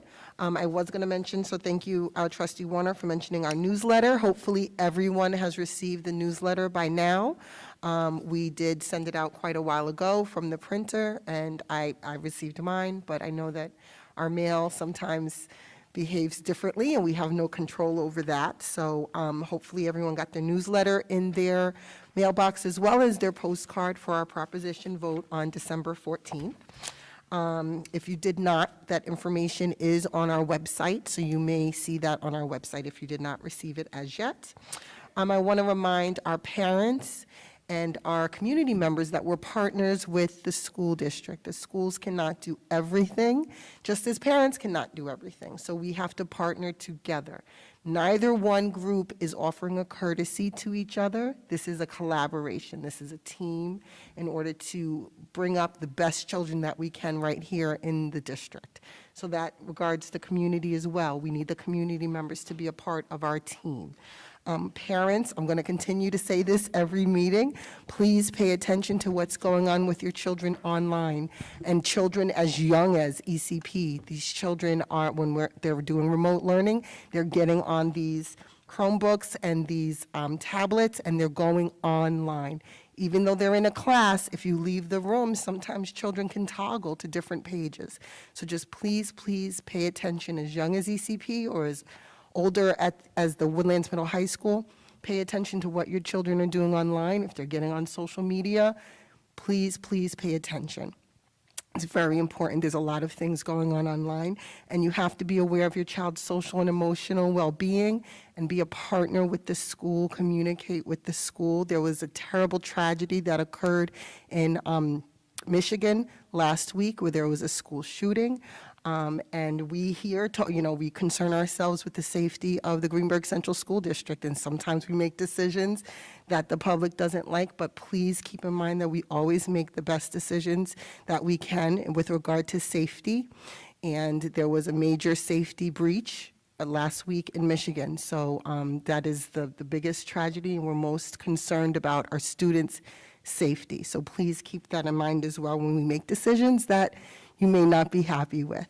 But as long as we stay partners and we communicate well with each other, if we're not doing something right, whether it be the board, administration, please communicate with us. Let us know what you need from us, and we'll try to continue to let you know what we need from you.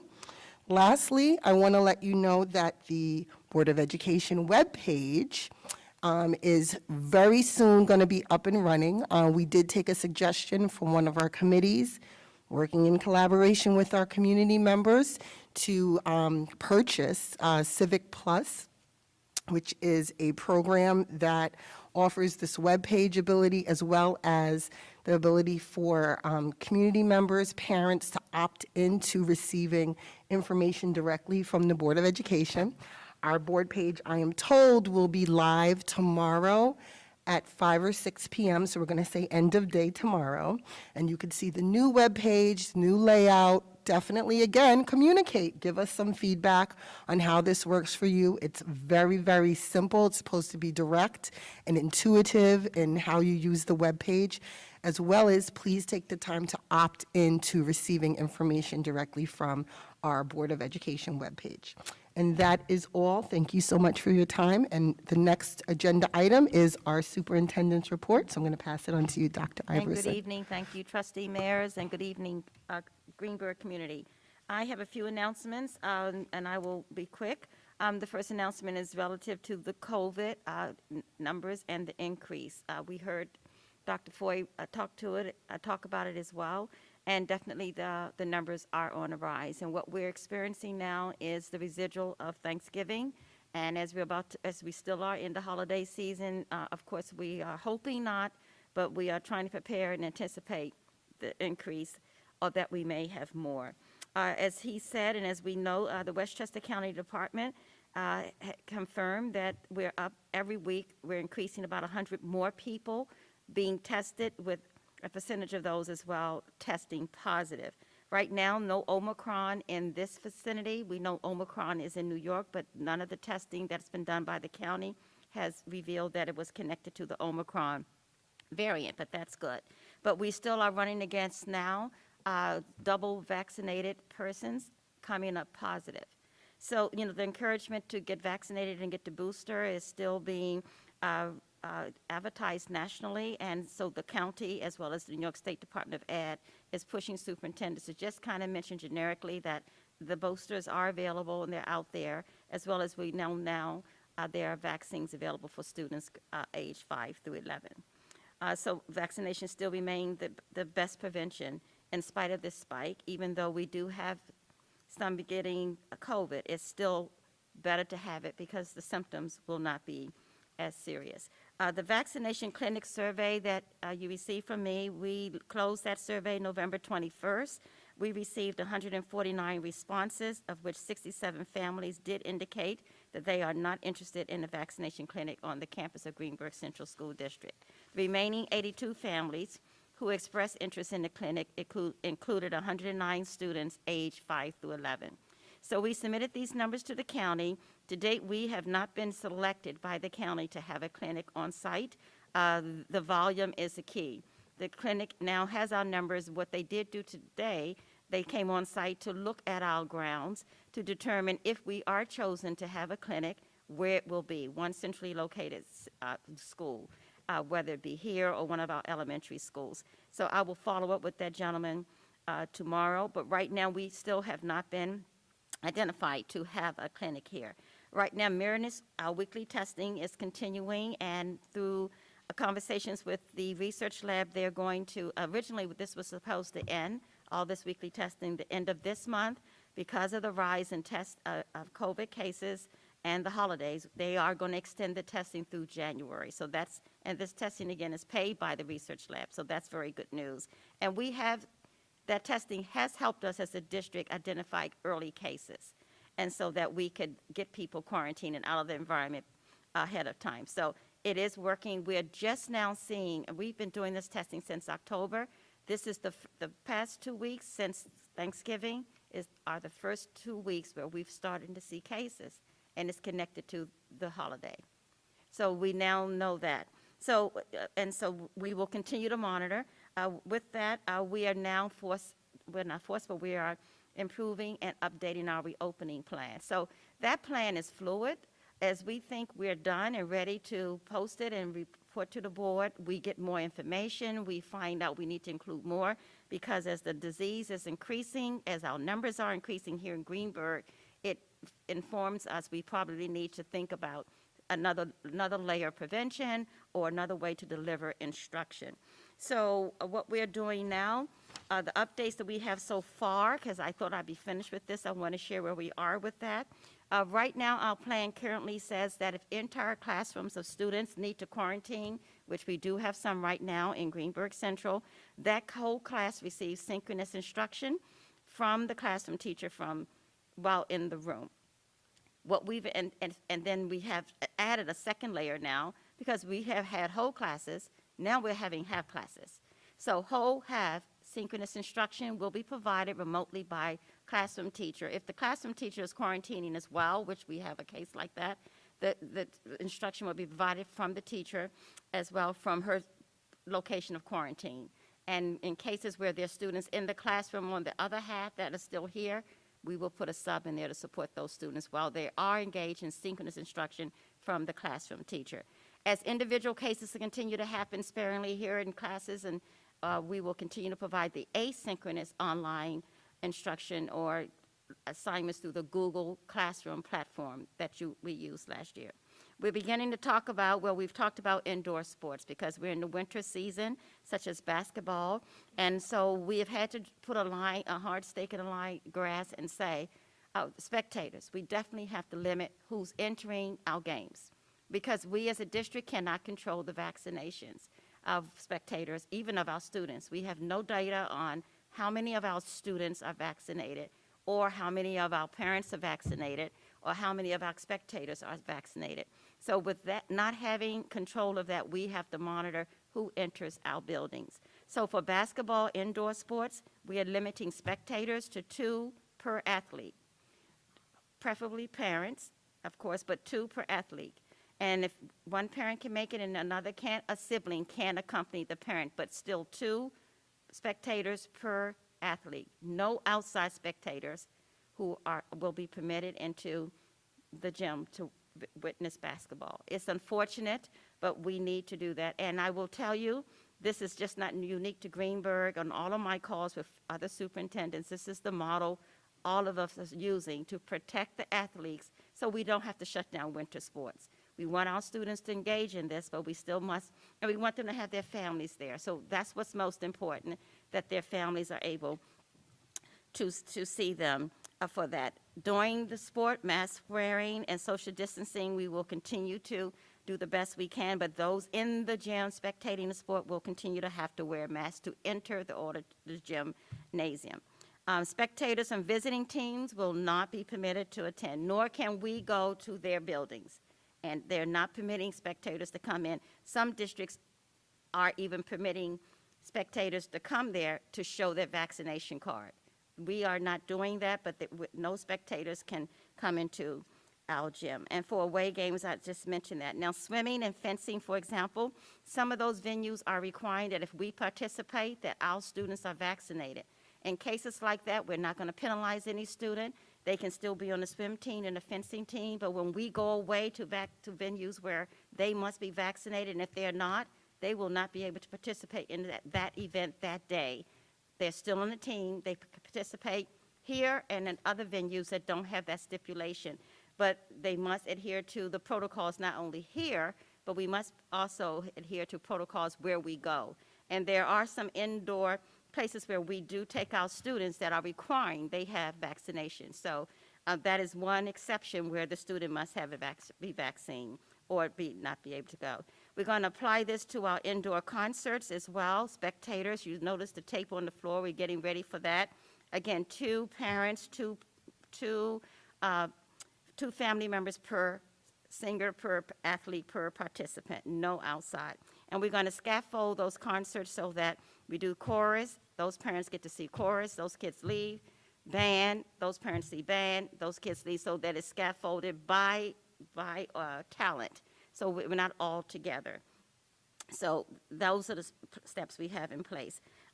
We still are requiring PCR test results for if you are required to get a test, you must use the PCR COVID.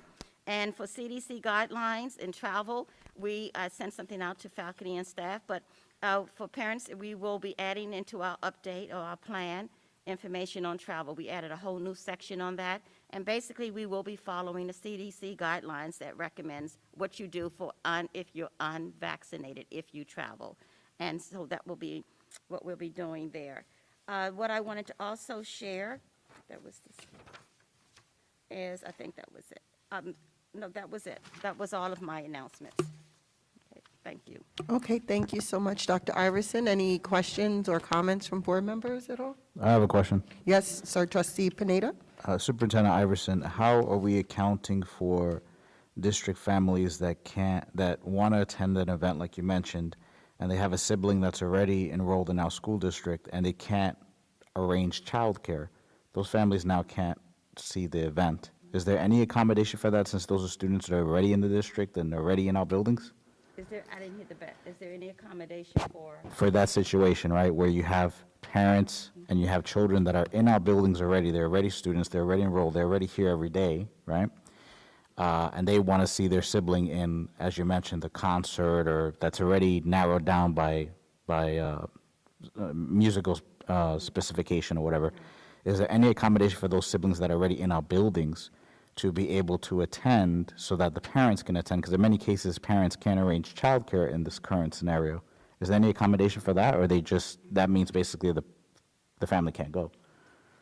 Right now, it is 2 spectators per athlete and or person participating in music. It can be 2, they must be from the family, preferably parents, but if not parents, 2 siblings can come, but no outside. No one else other from that family, 2 siblings could come, yes, in place of the parents, but not in addition to. Can I reframe it? So what if it's a family of 4, 2 parents, 2 kids? Are they both Kids- participating? Right, so one kid is participating, and you have 2 parents with one child. Maybe they attend a school, but they're not in the band, say, because we're having band and chorus.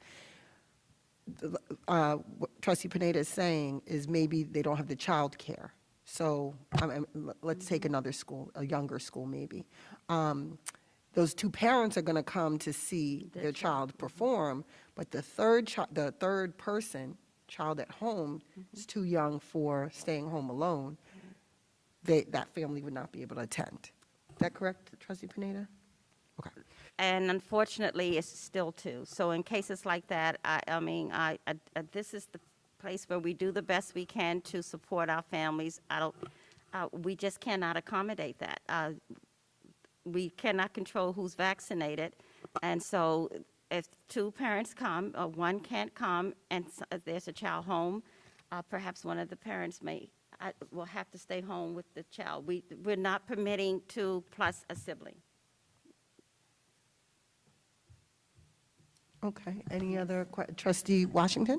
Yes, I have a couple of things to say. So, Dr. Iverson, as you were speaking, the county executive, George Latimer's statement, first Omicron case in Westchester. The positive case is in a 13-year-old Westchester County resident. So that just, basically, that news just dropped right now. And also, And that must be since Monday, because I just had my meeting Monday and was no, it told. just happened now. Oh, just. Yeah, just now. So I just wanted to let us all know that there is a case in Westchester County.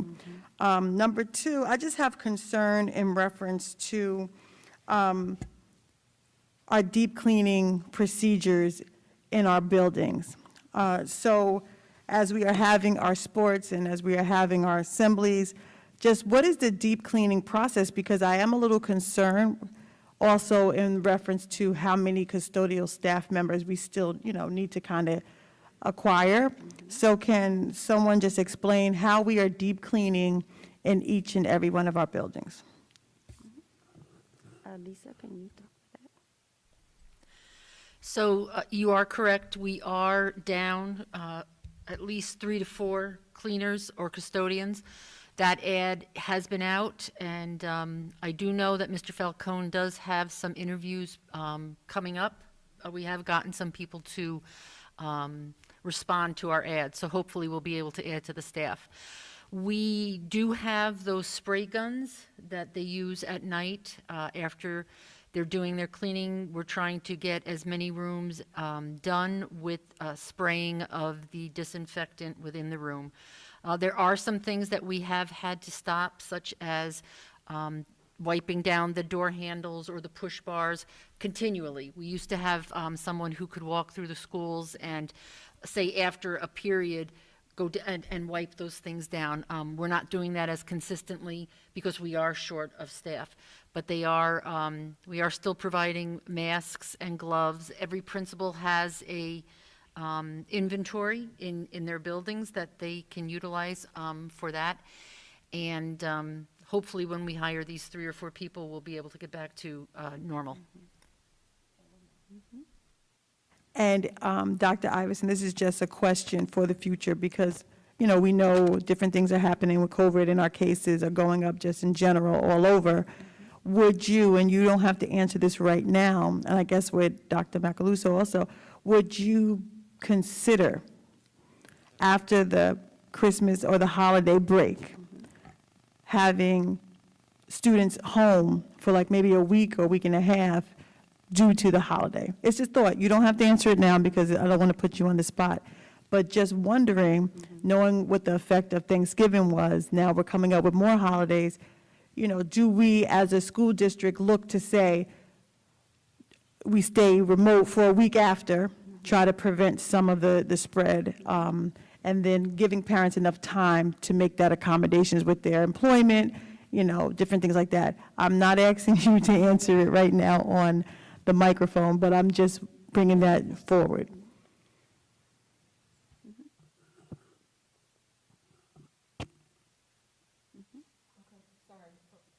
Sorry, I thought my mic was on. Thank you, Trustee Washington. So Trustee Valen? Sorry. I've received some questions over the weekend, and the one that came up the most often is the communication that goes out to families who've had to bring their children home or who have possibly come into contact The email includes in bold, if you do not receive notification from the Westchester County Department of Health, your child is not believed to have a risk of exposure. It's been communicated to me that sometimes people don't hear from the Department of Health at all, or possibly on the last day of their quarantine period. So it seems to be contradicting what we're hearing from, what parents are hearing from school, your child needs to stay home, and this message saying, if you don't hear from the Department of Health, we don't believe there's been exposure, and which would imply that the child could go to school. So if we could just be clearer in communicating to parents what they need to do with their children, whether it's bullet points, to just give it a quick read. It was also mentioned that the communication about what to do with if their child has to go home, it's been unclear what they need to do with the siblings. They don't know if they need to keep the siblings of that child at home. And when they were asking people, the answer wasn't clear either. That was kind of like, well, let me find out and get back to you, which is good to get the correct information instead of guessing. But again, it's just something that I think needs to be clarified. And I also heard from a couple people about, again, the expectations on the time frame. These are people who were at the elementary schools. And I don't want to get too specific. I'll leave it at that right now. I'm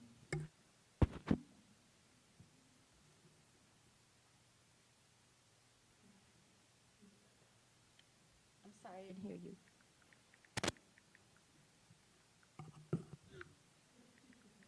Okay. Well, you want to talk to me offline? Okay, are there any other trustees with any feedback?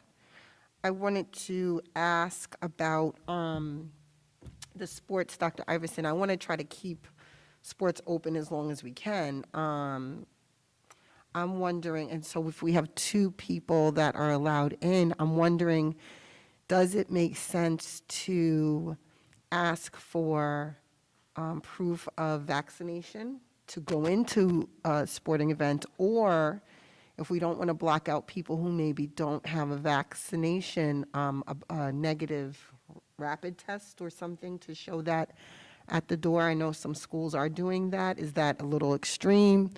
I don't know what other trustees feel about that. I see. Right now, the county is not taking a stance on that, neither is the New York State Department of Ed. They're leaving it up to individual districts. So we cannot require, if that's something that will need support from the full board. If we want to strengthen our language, we can certainly do that individually as an LEA, but we must be all on board on that. I did mention to Trustee Mears, maybe we need to move to, because our cases are increasing among students. Students are infecting students, and most of them are in the 5 to 11 age. And in cases, I'll mention the case you just mentioned, Trustee Washington. In the case of siblings, once one is has tested positive, the other one does not have to stay home until they start exhibiting symptoms, and then and then we follow the process with that person. They're individual. We don't send just the whole family home once one has it.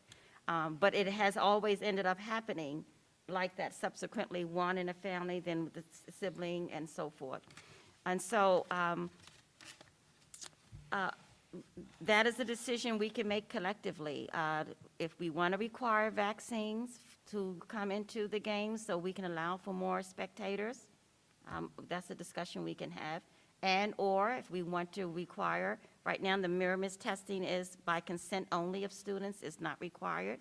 If we want maybe of our athletes to have to consent to weekly testing, all of these are options, but they're not something districts that we can mandate without full board support. And or right now the state nor Westchester County is saying do that. They're leaving it up to districts to decide. If you want to do that, then you can do that. Trustee Washington?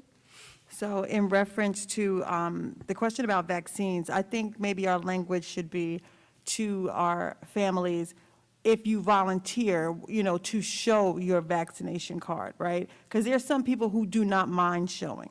Maybe, we're not mandating that, but some people do not mind showing their vaccination card.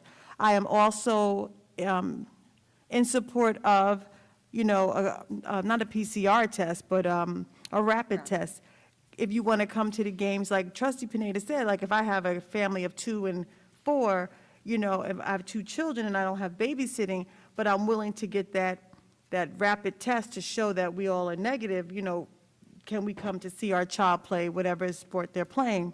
And then number 3, we used to have, as a district, something called Easy Screen, right? So I work in New York City.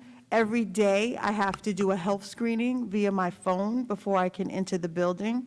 And I'm the principal, and I still have to do the screener, and it goes to my email. So if anyone from the Department of Education wanted to check, I did my screener for that day.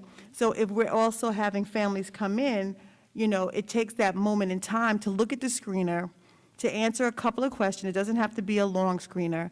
And then a person can say, oh, maybe I shouldn't be here. Oh, I was in contact with someone 10 days ago. Maybe I should leave the basketball game.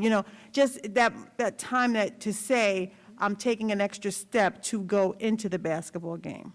So I am in support of asking people to volunteer their vaccination cards. I am in support of a rapid test to enter, because I think people would love to see their children play. So if they would, some people would be willing. And then if we still have access to what is called Easy Screener. We don't, but. We don't, well, okay. So that would be nice to also add a piece to that. Thank you, Trustee Washington. Are there other trustees that want to share their positioning so that administration knows where the board stands, how everyone feels about it? Yeah, I mean, I think that I would agree that if people should be certainly allowed to bring their family to the game and not have one child make it so that both parents can't come and watch. So if testing and/or showing of vaccines is something that we ask for, that would allow for that, then I would be in full agreement with that. Trustee Valen, Warner, Pineda?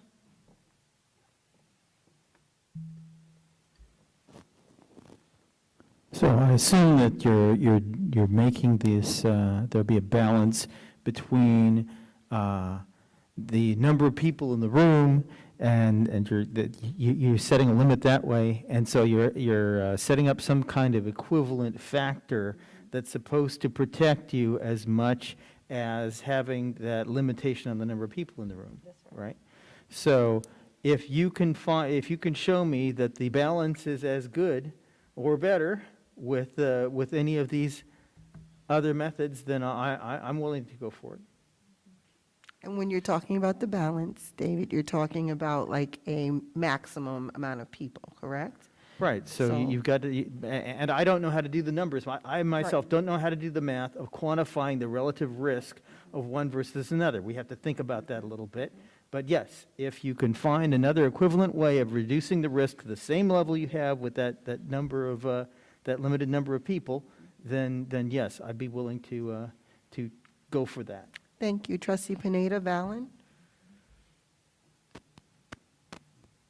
I had the same concern as David. I don't want to throw open the doors with no limits. My only thought is something that I think we do for other events in the past, even pre-COVID. Let's take the example of the concert. I have 2 kids in a concert. I'm going to use 2 tickets. Theoretically, I have 4. Could I give my 2 tickets to someone else who might want to bring a sibling? I mean, that's an old school way of looking at it, but it's worth exploring, I think. The rest I need to think on. Thank you. So did you get what Trustee Valen said? Okay. And Trustee Pineda? I'm in favor of anything that will not separate families from being able to attend activities. So if we're able to push forward Trustee Washington's idea and that makes sense and that will help eliminate that barrier, then I'm absolutely for it. So just for clarity, the idea of asking for either proof of vaccination or a negative test to come in. And the easy Adults screen. and siblings and children. And children, yes. I'm sorry, trustee Washington? I'm so sorry. So another suggestion, can we do registration? So the parents to register first who would like to come with the same type of protocols, if that's what we're going to say. And are we able to purchase the easy screener, the health screener? Are we able to purchase that? I don't know, I can check on that. Right now, the athletes get 2 tickets, as I said, with their names on it that they give to their 2 people coming. And when they come to the door, they show those tickets, they wear their mask, they're admitted.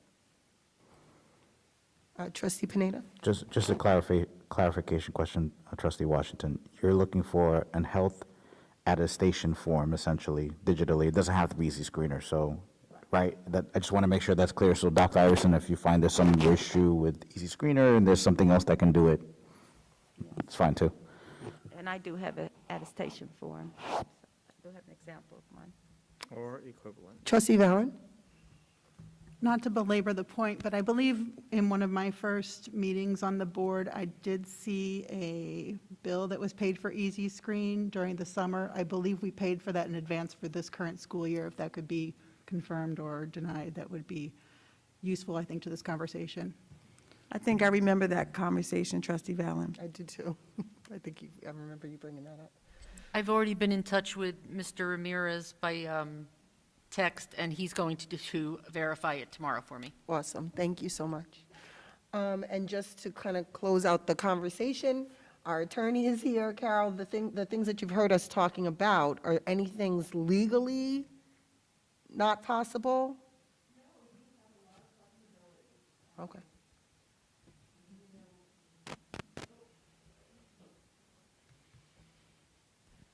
You have a lot of flexibility in how you, especially with sports and the amount of people that you let in or not.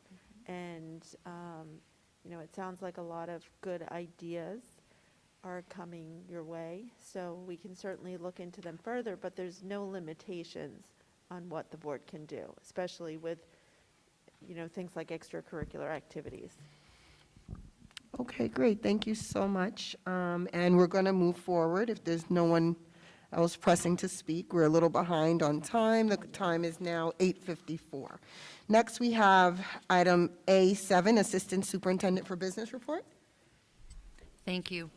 I'm going to begin with the treasurer's report. So for the month of October, we started with a balance of $24,091,409. We deposited $30,215,301. We dispersed between payroll and accounts payable checks $6,382,658, winding up with an ending balance of $47,924,051. Some other items that I'd like to update you on. Dr. Iverson, Mr. Falcone, and I met with Chief Maceda yesterday. And at the Finance and Facilities Committee meeting, the architects discussed the fire hydrant issue.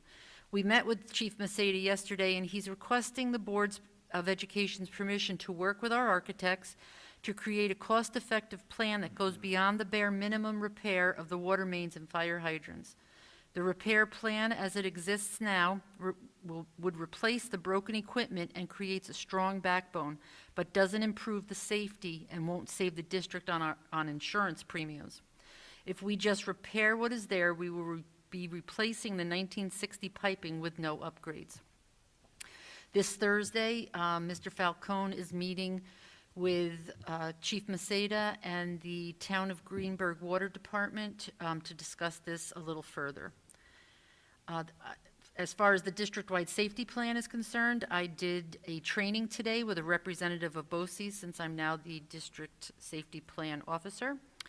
And I will be, he gave me a very good template of a district-wide safety plan, and I want to compare that to the safety plan that we have now and try to incorporate some things into it, possibly that we don't have.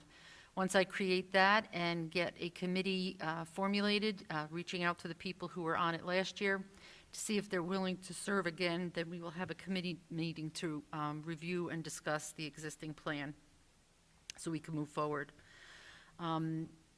Dr. Iverson and I have met with our PR firm, and we are taking the following steps for the proposition on December 14th, the communication piece. As you know, the postcards and newsletters went out last week, and the majority of people have received them already. An FAQ has been posted on our website per the discussion at the Finance and Facility Committee meeting. If you're looking at our website and you see the video that I have done regarding the proposition, in the bottom right-hand corner, you'll see another box that you can click on, and that will bring you to the FAQ list of questions that we developed. It'll bring you to the postcard, and I believe it will bring you to the newsletter.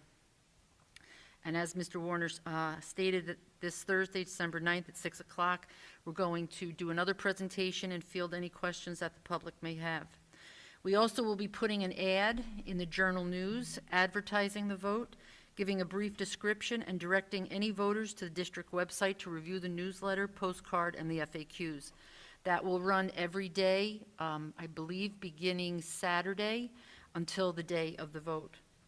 And we also have spoken with Town Supervisor Feiner, asking for him to assist the district in getting the word out to the taxpayers in his weekly update.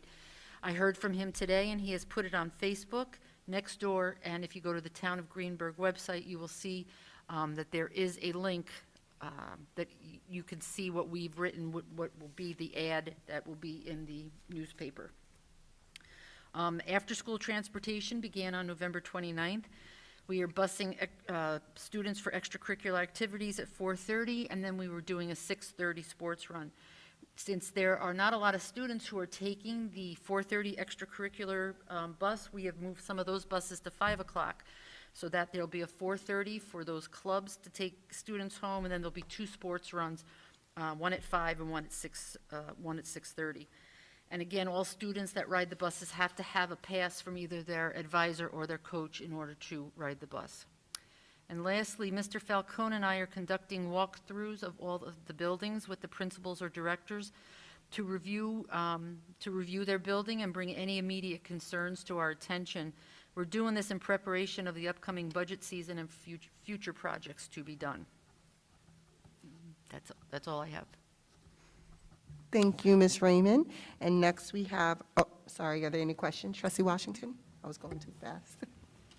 So in reference to the water, right, because I was hearing about the pipes, I did hear that R.J. Bailey students do not have access to water, and they haven't had access to the water fountain since Friday. That's can you- correct. all right. Then that's correct, and that's not correct. Okay, please explain. So, as you know, we do water tests in our buildings for the Legionella bacteria, and that was detected in one of the water fountains at R.J. Bailey. We immediately shut down all of the water fountains. That, I believe, happened on Friday, and I worked all day yesterday with W.B. Mason and our accounts payable department to secure water dispensers, 3 of them for R.J. Bailey.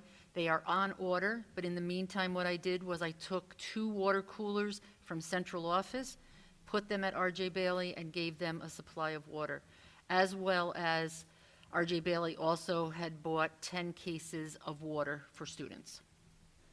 And so this happened on what day? Was this Monday?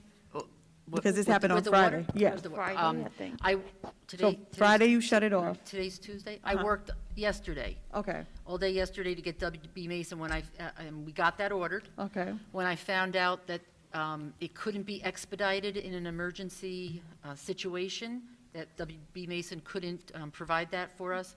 This morning, I had Mr. Falcone's staff move the 2 water coolers to R.J. Bailey.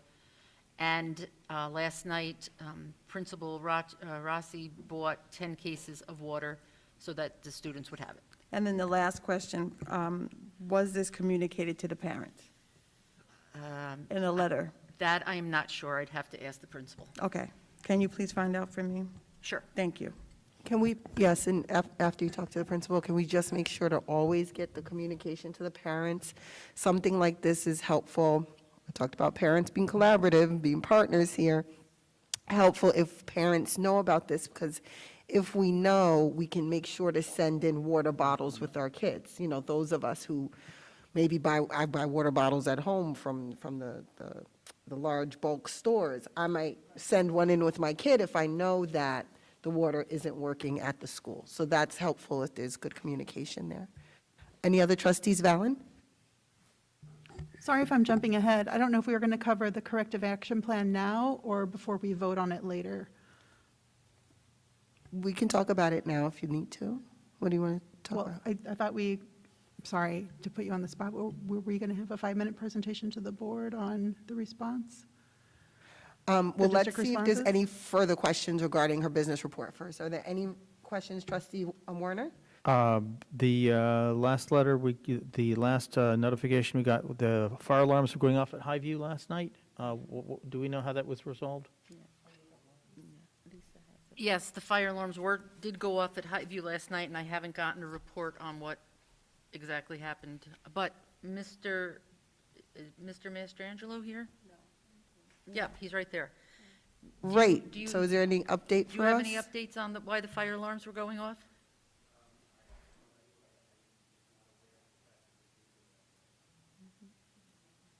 Okay, so update pending. Okay, so I do think there needs to be some explanation. Trustee Warner, thank you for bringing this up. I had actually completely forgot about that.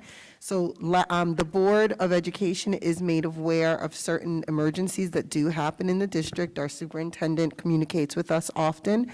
One of the things she did inform us is last night the alarms went off at Highview School, the fire alarms. I don't know if they're loud enough for neighbors to hear, so I guess this is definitely important for the public to know. And so Trustee Warner's question was, what actually happened? Why did the alarms go off? So the administration will give us an update first thing tomorrow, let us know what actually happened with that. I'm assuming our facilities director would have that information, but he is not here tonight. So we look forward to receiving that answer. I see Ms. Raymond texting, so maybe we'll have an answer sometime tonight, and then we will inform the public as well. Thank you. And Trustee Valen, are there any more questions about Trustee Raymond's report, or any more business questions? Trustee Valen was moving forward from, I guess, the audit committee follow-up with our corrective action plan that Ms. Raymond was going to give us an update on. Thank you. You all have a copy of the corrective action plan. Once it is approved, it will be put on our website for the public to see. We did respond to all of the things that we were cited on, and most of what we were cited on has already, procedures or mechanisms have already been put in place. There were a lot that had to deal with our grants, and between Dr. Macaluso, myself, we have begun to put procedures in place so that these items will be corrected and that it will run smoothly from here forward. We were cited on aged accounts payable, aged accounts receivable. We are looking into some of the accounts receivable. A good portion of what is owed to us is from New York City for tuition. And New York City does not pay timely. It usually could take up to a year or more to get those payments. Squeaky wheel gets the oil. We are constantly pestering them, wanting to know where they're at, when are we going to see the money. So that is a good portion of what our aged accounts receivable are. There are some that we probably will have to write off because we just aren't going to receive payment. I've been discussing with other business officials on why they're delaying payment or what is the issue, do you need more information? So that's an ongoing process. As far as the aged accounts payable are concerned, I attribute a good portion of that due to the COVID pandemic and where we're at, and that schools were closed. We need to follow up with these companies to see where is the bill. Are you going to send us a bill? And if you're not, then we can write those off. There was one comment about outstanding checks, that if they're outstanding for greater than a year, we should be writing them off, and Amy has instituted that, and we will, monthly, she will check to make sure what is the date of these checks, and if they are more than a month old, a year old, we will get them off of our books. A good portion of those outstanding checks are from reimbursement to some of our retirees for their Medicare that comes from their Social Security. So it takes a little bit more to try to follow up with those people, find those people, or find, a relative, a child, or someone to help us figure out why they haven't cashed those checks. So that is, Amy is working on that. We were also cited on some of our extracurricular activities, and again, I attribute that to pandemic. There was literally no activity in any of the extracurricular activities last year, and that was because we were on remote a lot or we weren't allowing clubs to meet. So if if a club is inactive for a year, you're supposed to get rid of it. We haven't done that, and we specifically hadn't because of the pandemic. So we are aware of that. We did acknowledge it, but we didn't do anything about getting rid of them. Now, if it was that the class of 2019's account was still open, that you would write off because obviously they've graduated, and then that club would be closed. And any club that has money in their account, and if it's closed, those monies go to student government, and that's because the student government encapsulates all of the students, so that money could be shared for everybody and not just a specific group. There was also another comment that we received a donation from Texaco for our STEAM program. Part of that money was spent, then the pandemic happened, and there's money that is still sitting there. If you remember last year, we were cited on the same Texaco donation because the money hadn't been spent, and that was because of the pandemic, and last year was the same reason, was because of the pandemic. I've spoken with Mr. Smith, and he's met with his STEAM teachers, and we will get that spent this year for that program. And I think that's about the majority of everything. Thank you so much, Ms. Raymond. And trustees, we will be voting tonight on accepting the corrective action plan, which is item B3 on our agenda to the public. Also, trustees, I need to let you know that the audit committee thoroughly went over the corrective action plan last week with Ms. Raymond. So the three of us are up to speed, but I do want to allow any questions from the rest of you. If you have any, I'm sure you've looked at it thoroughly. Again, it's item B3 for tonight to be approved. Are there any questions from trustees or comments? Go ahead, trustee Warren. Yes. Ms. Valen, can you confirm that we did in fact recommend that we adopt this corrective action plan at our meeting?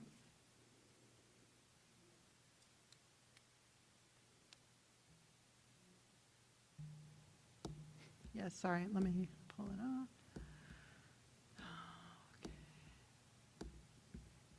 There was a motion to recommend approval of the corrective action plan to the board. Okay, I had it up and I closed it.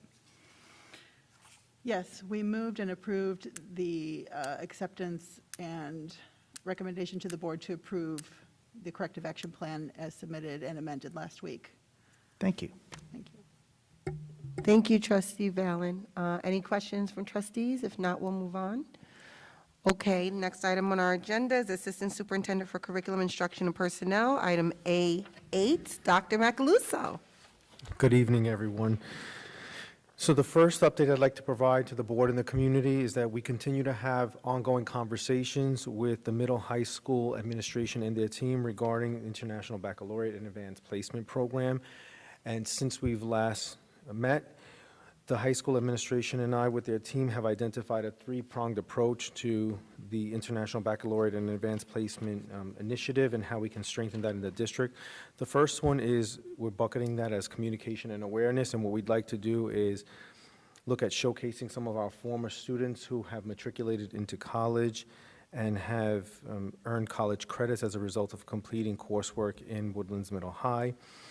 And the second and third piece would be having ongoing meetings for parents of juniors and parents of sophomores, and we've identified the junior meeting as being something that we would like to happen every month, with the first one just happened on November 23rd, and then for sophomores, a quarterly meeting, which we anticipate would happen sometime in December, early February, and then early March. The second piece would be working with the Woodlands team to continue to identify teachers who might be qualified to teach the coursework via their state certification, and then providing them some additional professional development through AP or IB so that they can teach those courses. And then the last leg or last prong for that approach to strengthening the AP and IB program in the district at the high school would be recruitment of our students, and that is involving some vertical alignment of our course offerings. And so we've had some initial conversations about taking a look at the high school courses that we offer in middle school, as well as the courses that we could offer for freshmen and sophomores, with those being advanced placement courses, and then for juniors and seniors, looking at offering the IB courses, both the SL and the HL, even recognizing that some students may take some of the courses and not qualify for the full DP, but at least they would still have coursework in both areas. And then, of course, for the recruitment piece, we would also see those quarterly meetings with the junior and sophomore parents as another way of actively increasing recruitment for our students. The second piece that I'd like to share with the board and the community is that we continue to invest in our language acquisition development, and I'm speaking of that in the sense of listening, speaking, reading, and writing. And so with that, we've just completed a cycle of professional development for our teachers in the Writing Revolution for grades 4 through 9.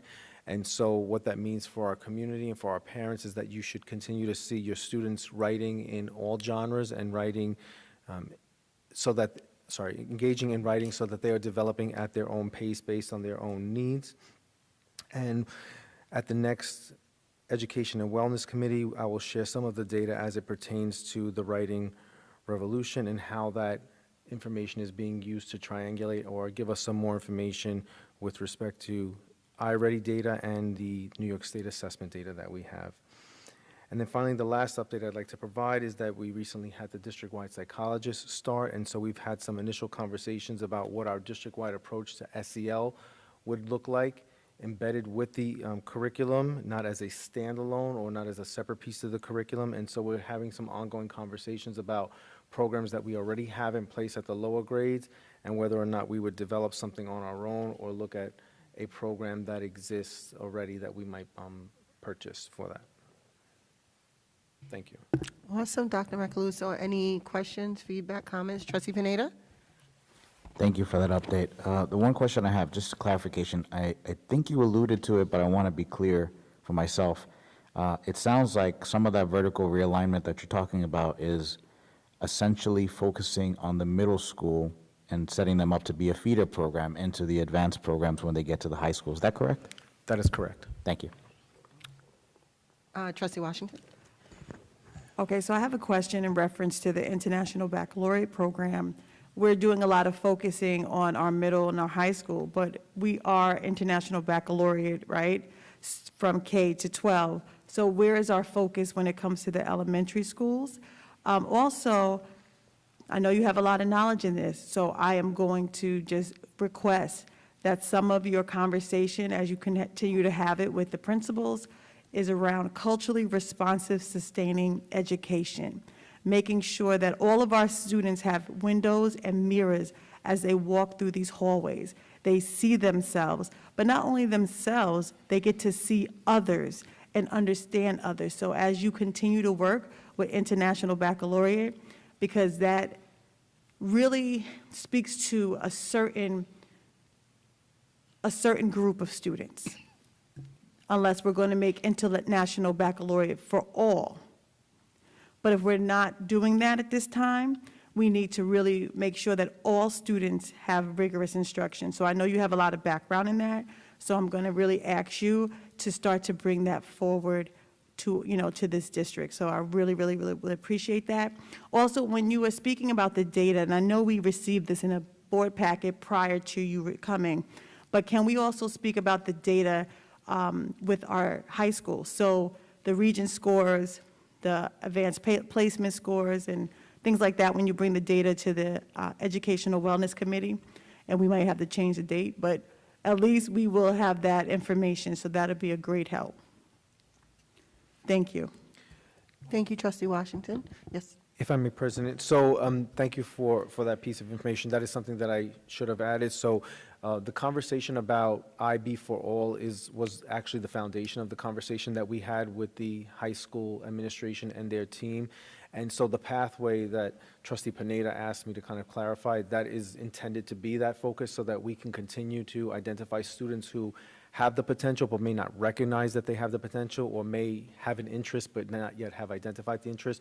And it definitely dovetails into what Dr. Foy was presenting to us earlier today about making sure that students have access, irrespective of whatever choice they want to make post high school, whether it be college or whether it be career.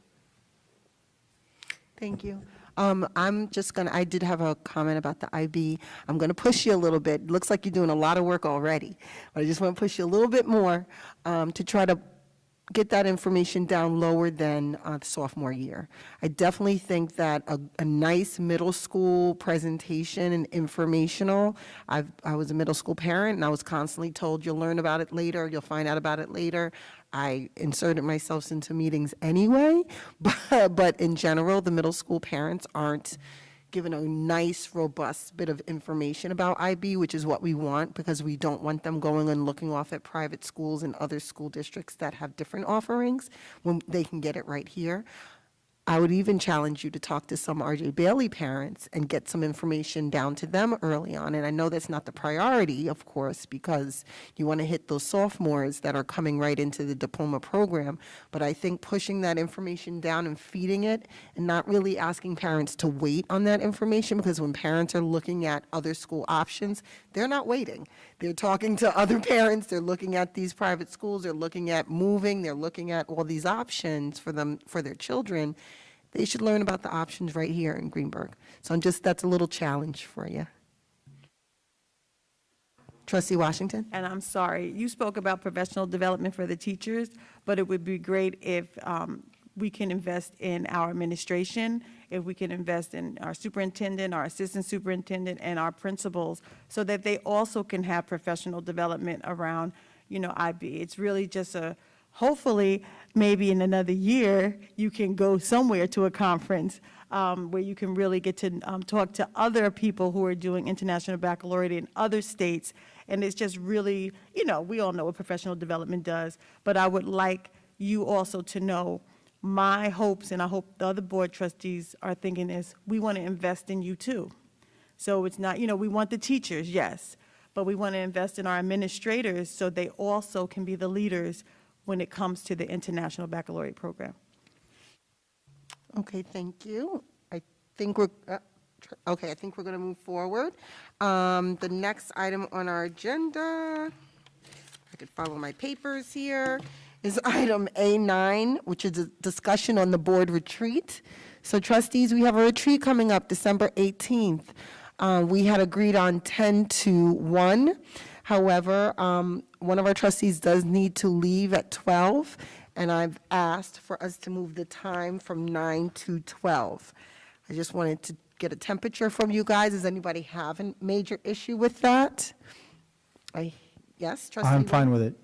He's fine with it. Okay, great. And I don't hear any objections, so that is good. We'll move forward with that. Secondly, we had a concern about the location. A trustee suggested we move the location from the cafeteria to the WISE room. For the public's awareness, our retreat is closed. It is not an open public retreat because it is specifically focusing on board relations, board workings, and training. So that is not open to the public. But we did get a suggestion to move the board retreat to a more well-ventilated area, but a smaller area that's not so open. However, since then, I've also got a request to possibly move the retreat online. So I definitely want to bring this to you guys to see where everyone's position is. Are you okay with moving it to the Rise Room, number one?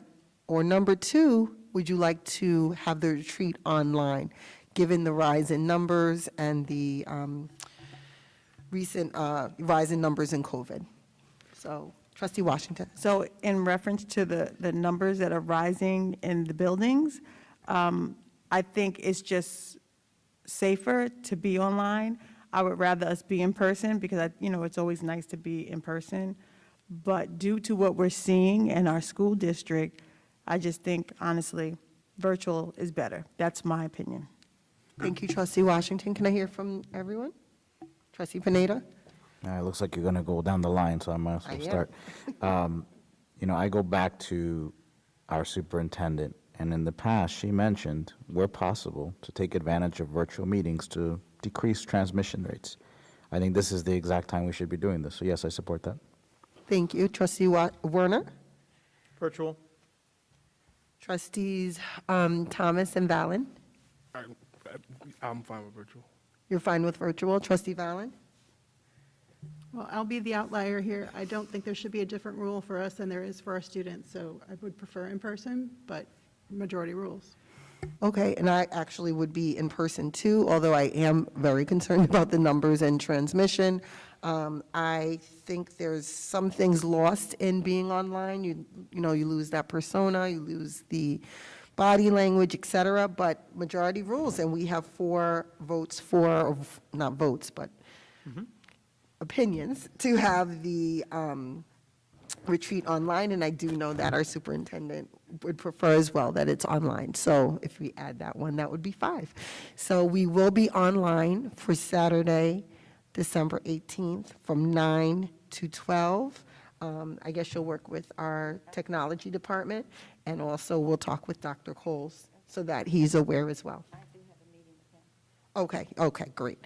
Next on our, is there any other comment regarding this? No, I'll move forward. Next on our agenda is a discussion regarding the food service program. So for those in the public that are not aware, the school district provides food for our children, breakfast and lunch. It is free. Since the pandemic, the state has made a declaration that all children will receive free food, regardless of whether or not they qualify for free and reduced lunch.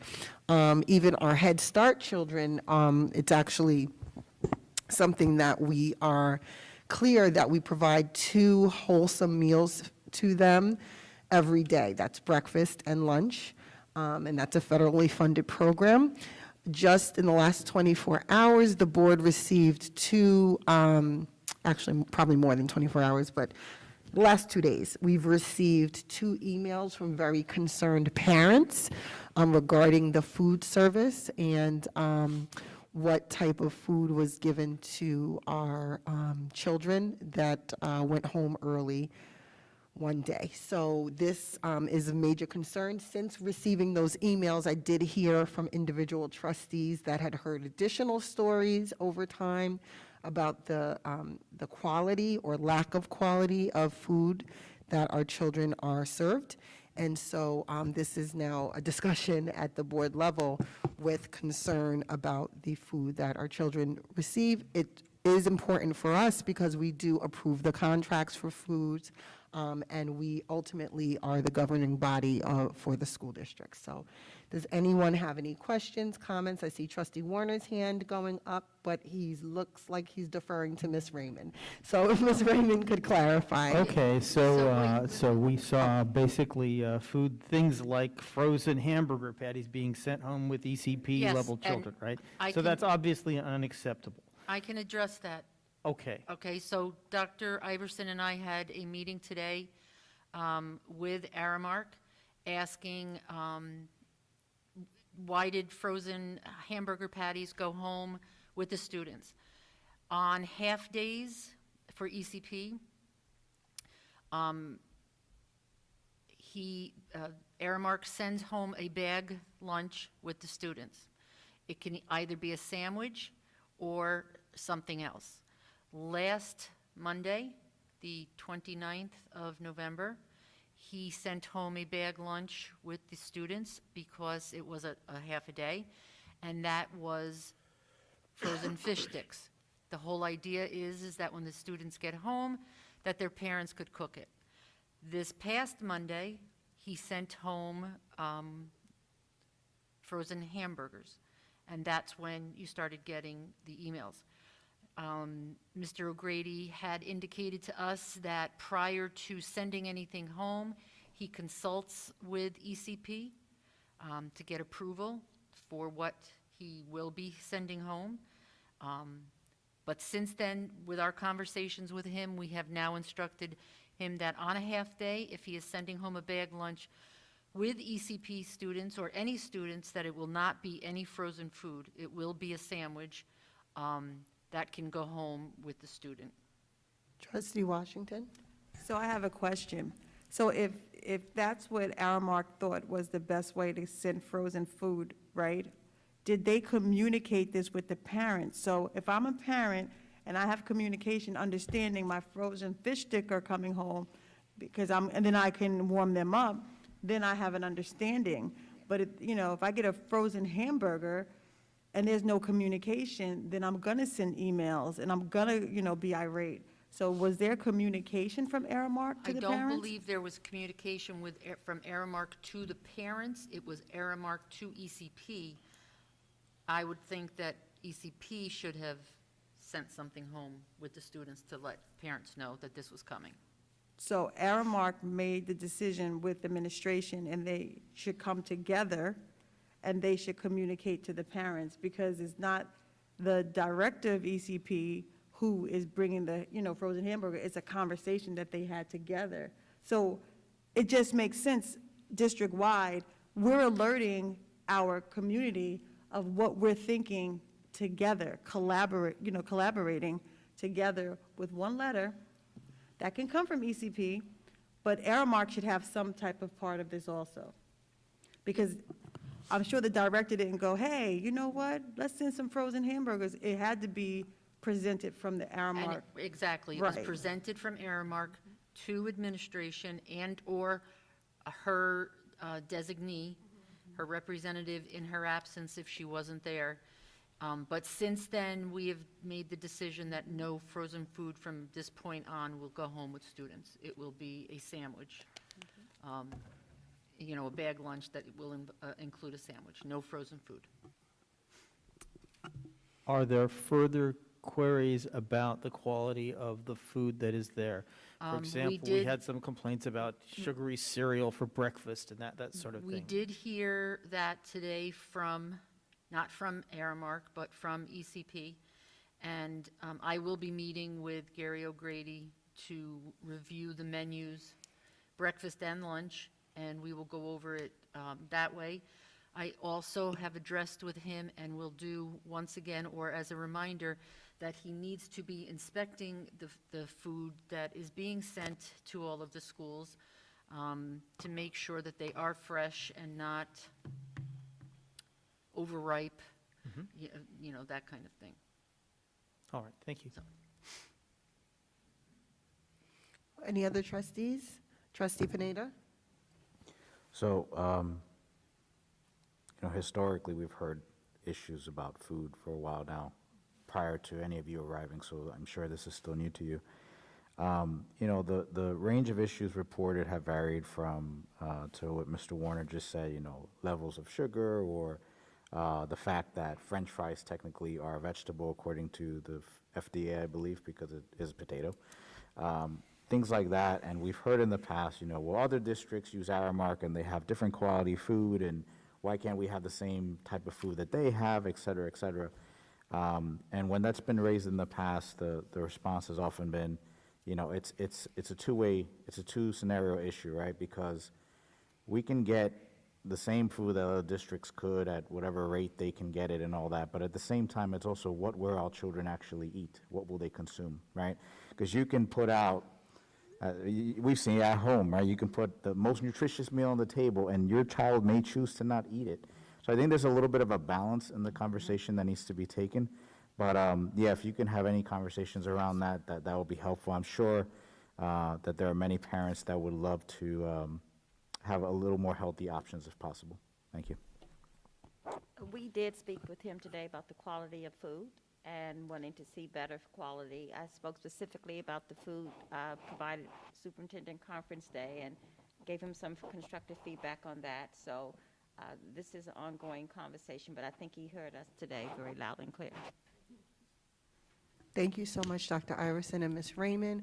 I'm just going to ask that please bring the board back some information after you follow up with him.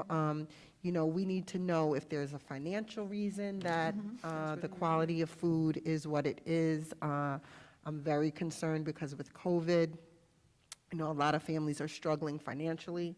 And so this food here may be the only food that the child gets for the day, or maybe the only, what we're going to say, well-rounded food that they get for the day. And if we're giving Pop-Tarts, which my son loves, that is not necessarily healthy, even though maybe it meets some sort of minimum guideline standard. I know we used to get pancakes, there used to be French toast sticks, there used to be nice, you know, nice breakfast, eggs for the children. I don't know what they're getting now. So I'm just really, really very concerned about that. So if you could give us an update, that'd be helpful. Trustee Valen? I was just going to say that, yes, this conversation has been going on for at least 10 years. Off and on, it waxes and wanes. There are parents who've been advocating for changes for at least a year, who've been researching the menus, who've been drawing up nutritional content of the menus that are out there. I'm sure they'd be willing to partner or help give the parent perspective on this. I think some of our PTA units are actually including this as one of their advocacy efforts this year. I'm sure they'd love to give some feedback if we want to hear from parents, and that includes nutritionists and doctors that are part of this parent group that are evaluating the meals. I've heard anecdotally from parents that some of their pediatricians are advising them to stop eating the school meals because the nutritional content is insufficient. It's meeting the bare minimum standards from the FDA, but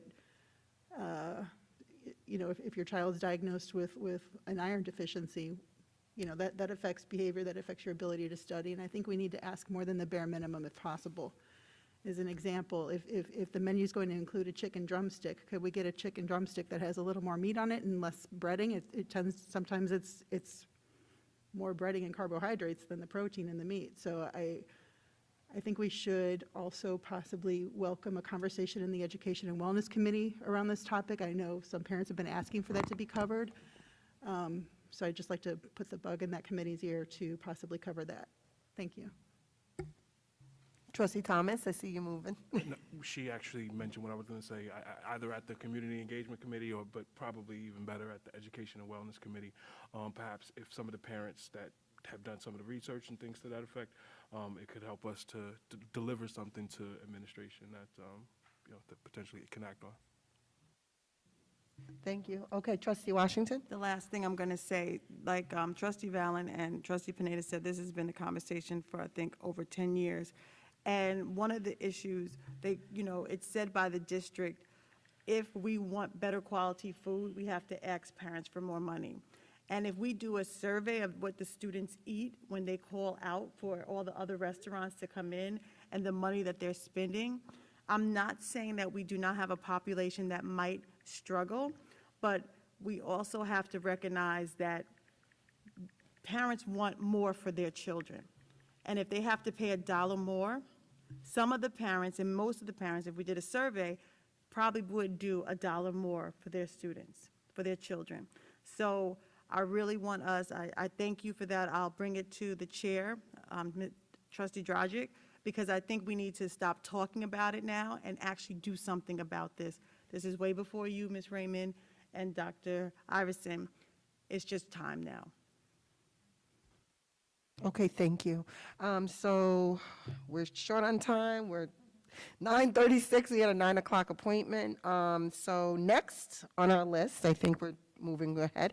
Her statements from public. Ivy, do we have? No, my district clerk tells me we do not have any public comments. I'm sure if someone waited this long, they would be pretty frustrated. So with that said, we're going to move forward to adjourn to executive session. I'm going to ask for a motion, but I'm going to ask that I'm going to actually read the motion and ask for a move because there has to be something added to the motion. So can I get a motion to adjourn to executive session to discuss the employment history of particular persons being considered for board action this evening and at the next meeting, and to meet with the school attorney under attorney-client privileges? So moved. I second. It's been properly moved in second. Any discussion? Hearing none. All those in favor? Aye. Any opposed? Any abstentions? Motion carries. We are now in executive session. It's 9:37 p.m. For the public, I expect that we will be in executive session at least an hour, hour and a half, so you may not want to wait that long. But when we come back, the only items up for approval will be our board action. The board will review agenda items for next meeting, which is not public as far as the information, and then we will do our closing items. Thank you.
Let me know when we are live. Great, good evening. We are back in public session, and it is 12:08 a.m. on now Wednesday, December 8th. We're still in our meeting from December 7th. We're going to go back to the agenda on board action item B, 1, 2, and 3. Is there a motion to approve any of these items? I move that we approve the board action items presented to the board for approval this evening. I second. It's been properly moved in second. Any discussion? All those in favor?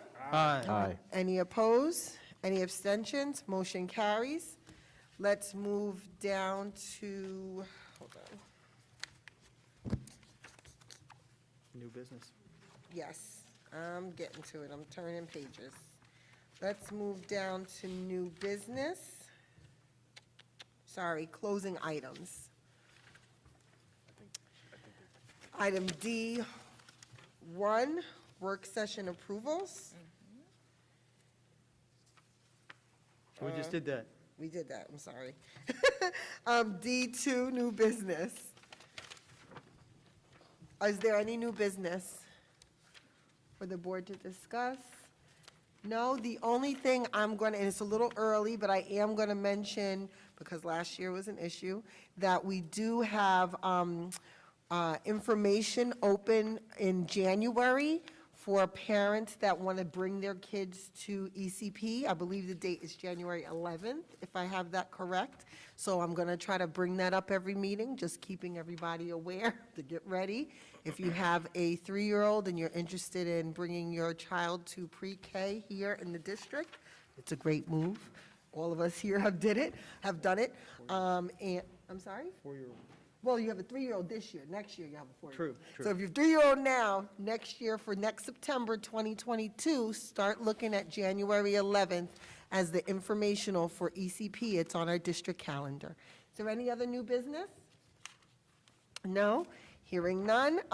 Next item is adjournment. I move that we adjourn the meeting. I second. I second. It's been properly moved and seconded. And is there any discussion? Hearing none. All those in favor? Aye. Any opposed? Any abstentions? Motion carries. 12:01 a.m. Thank you, 12:10 a.m. Thank you, everyone. Good night. Good night. Yay.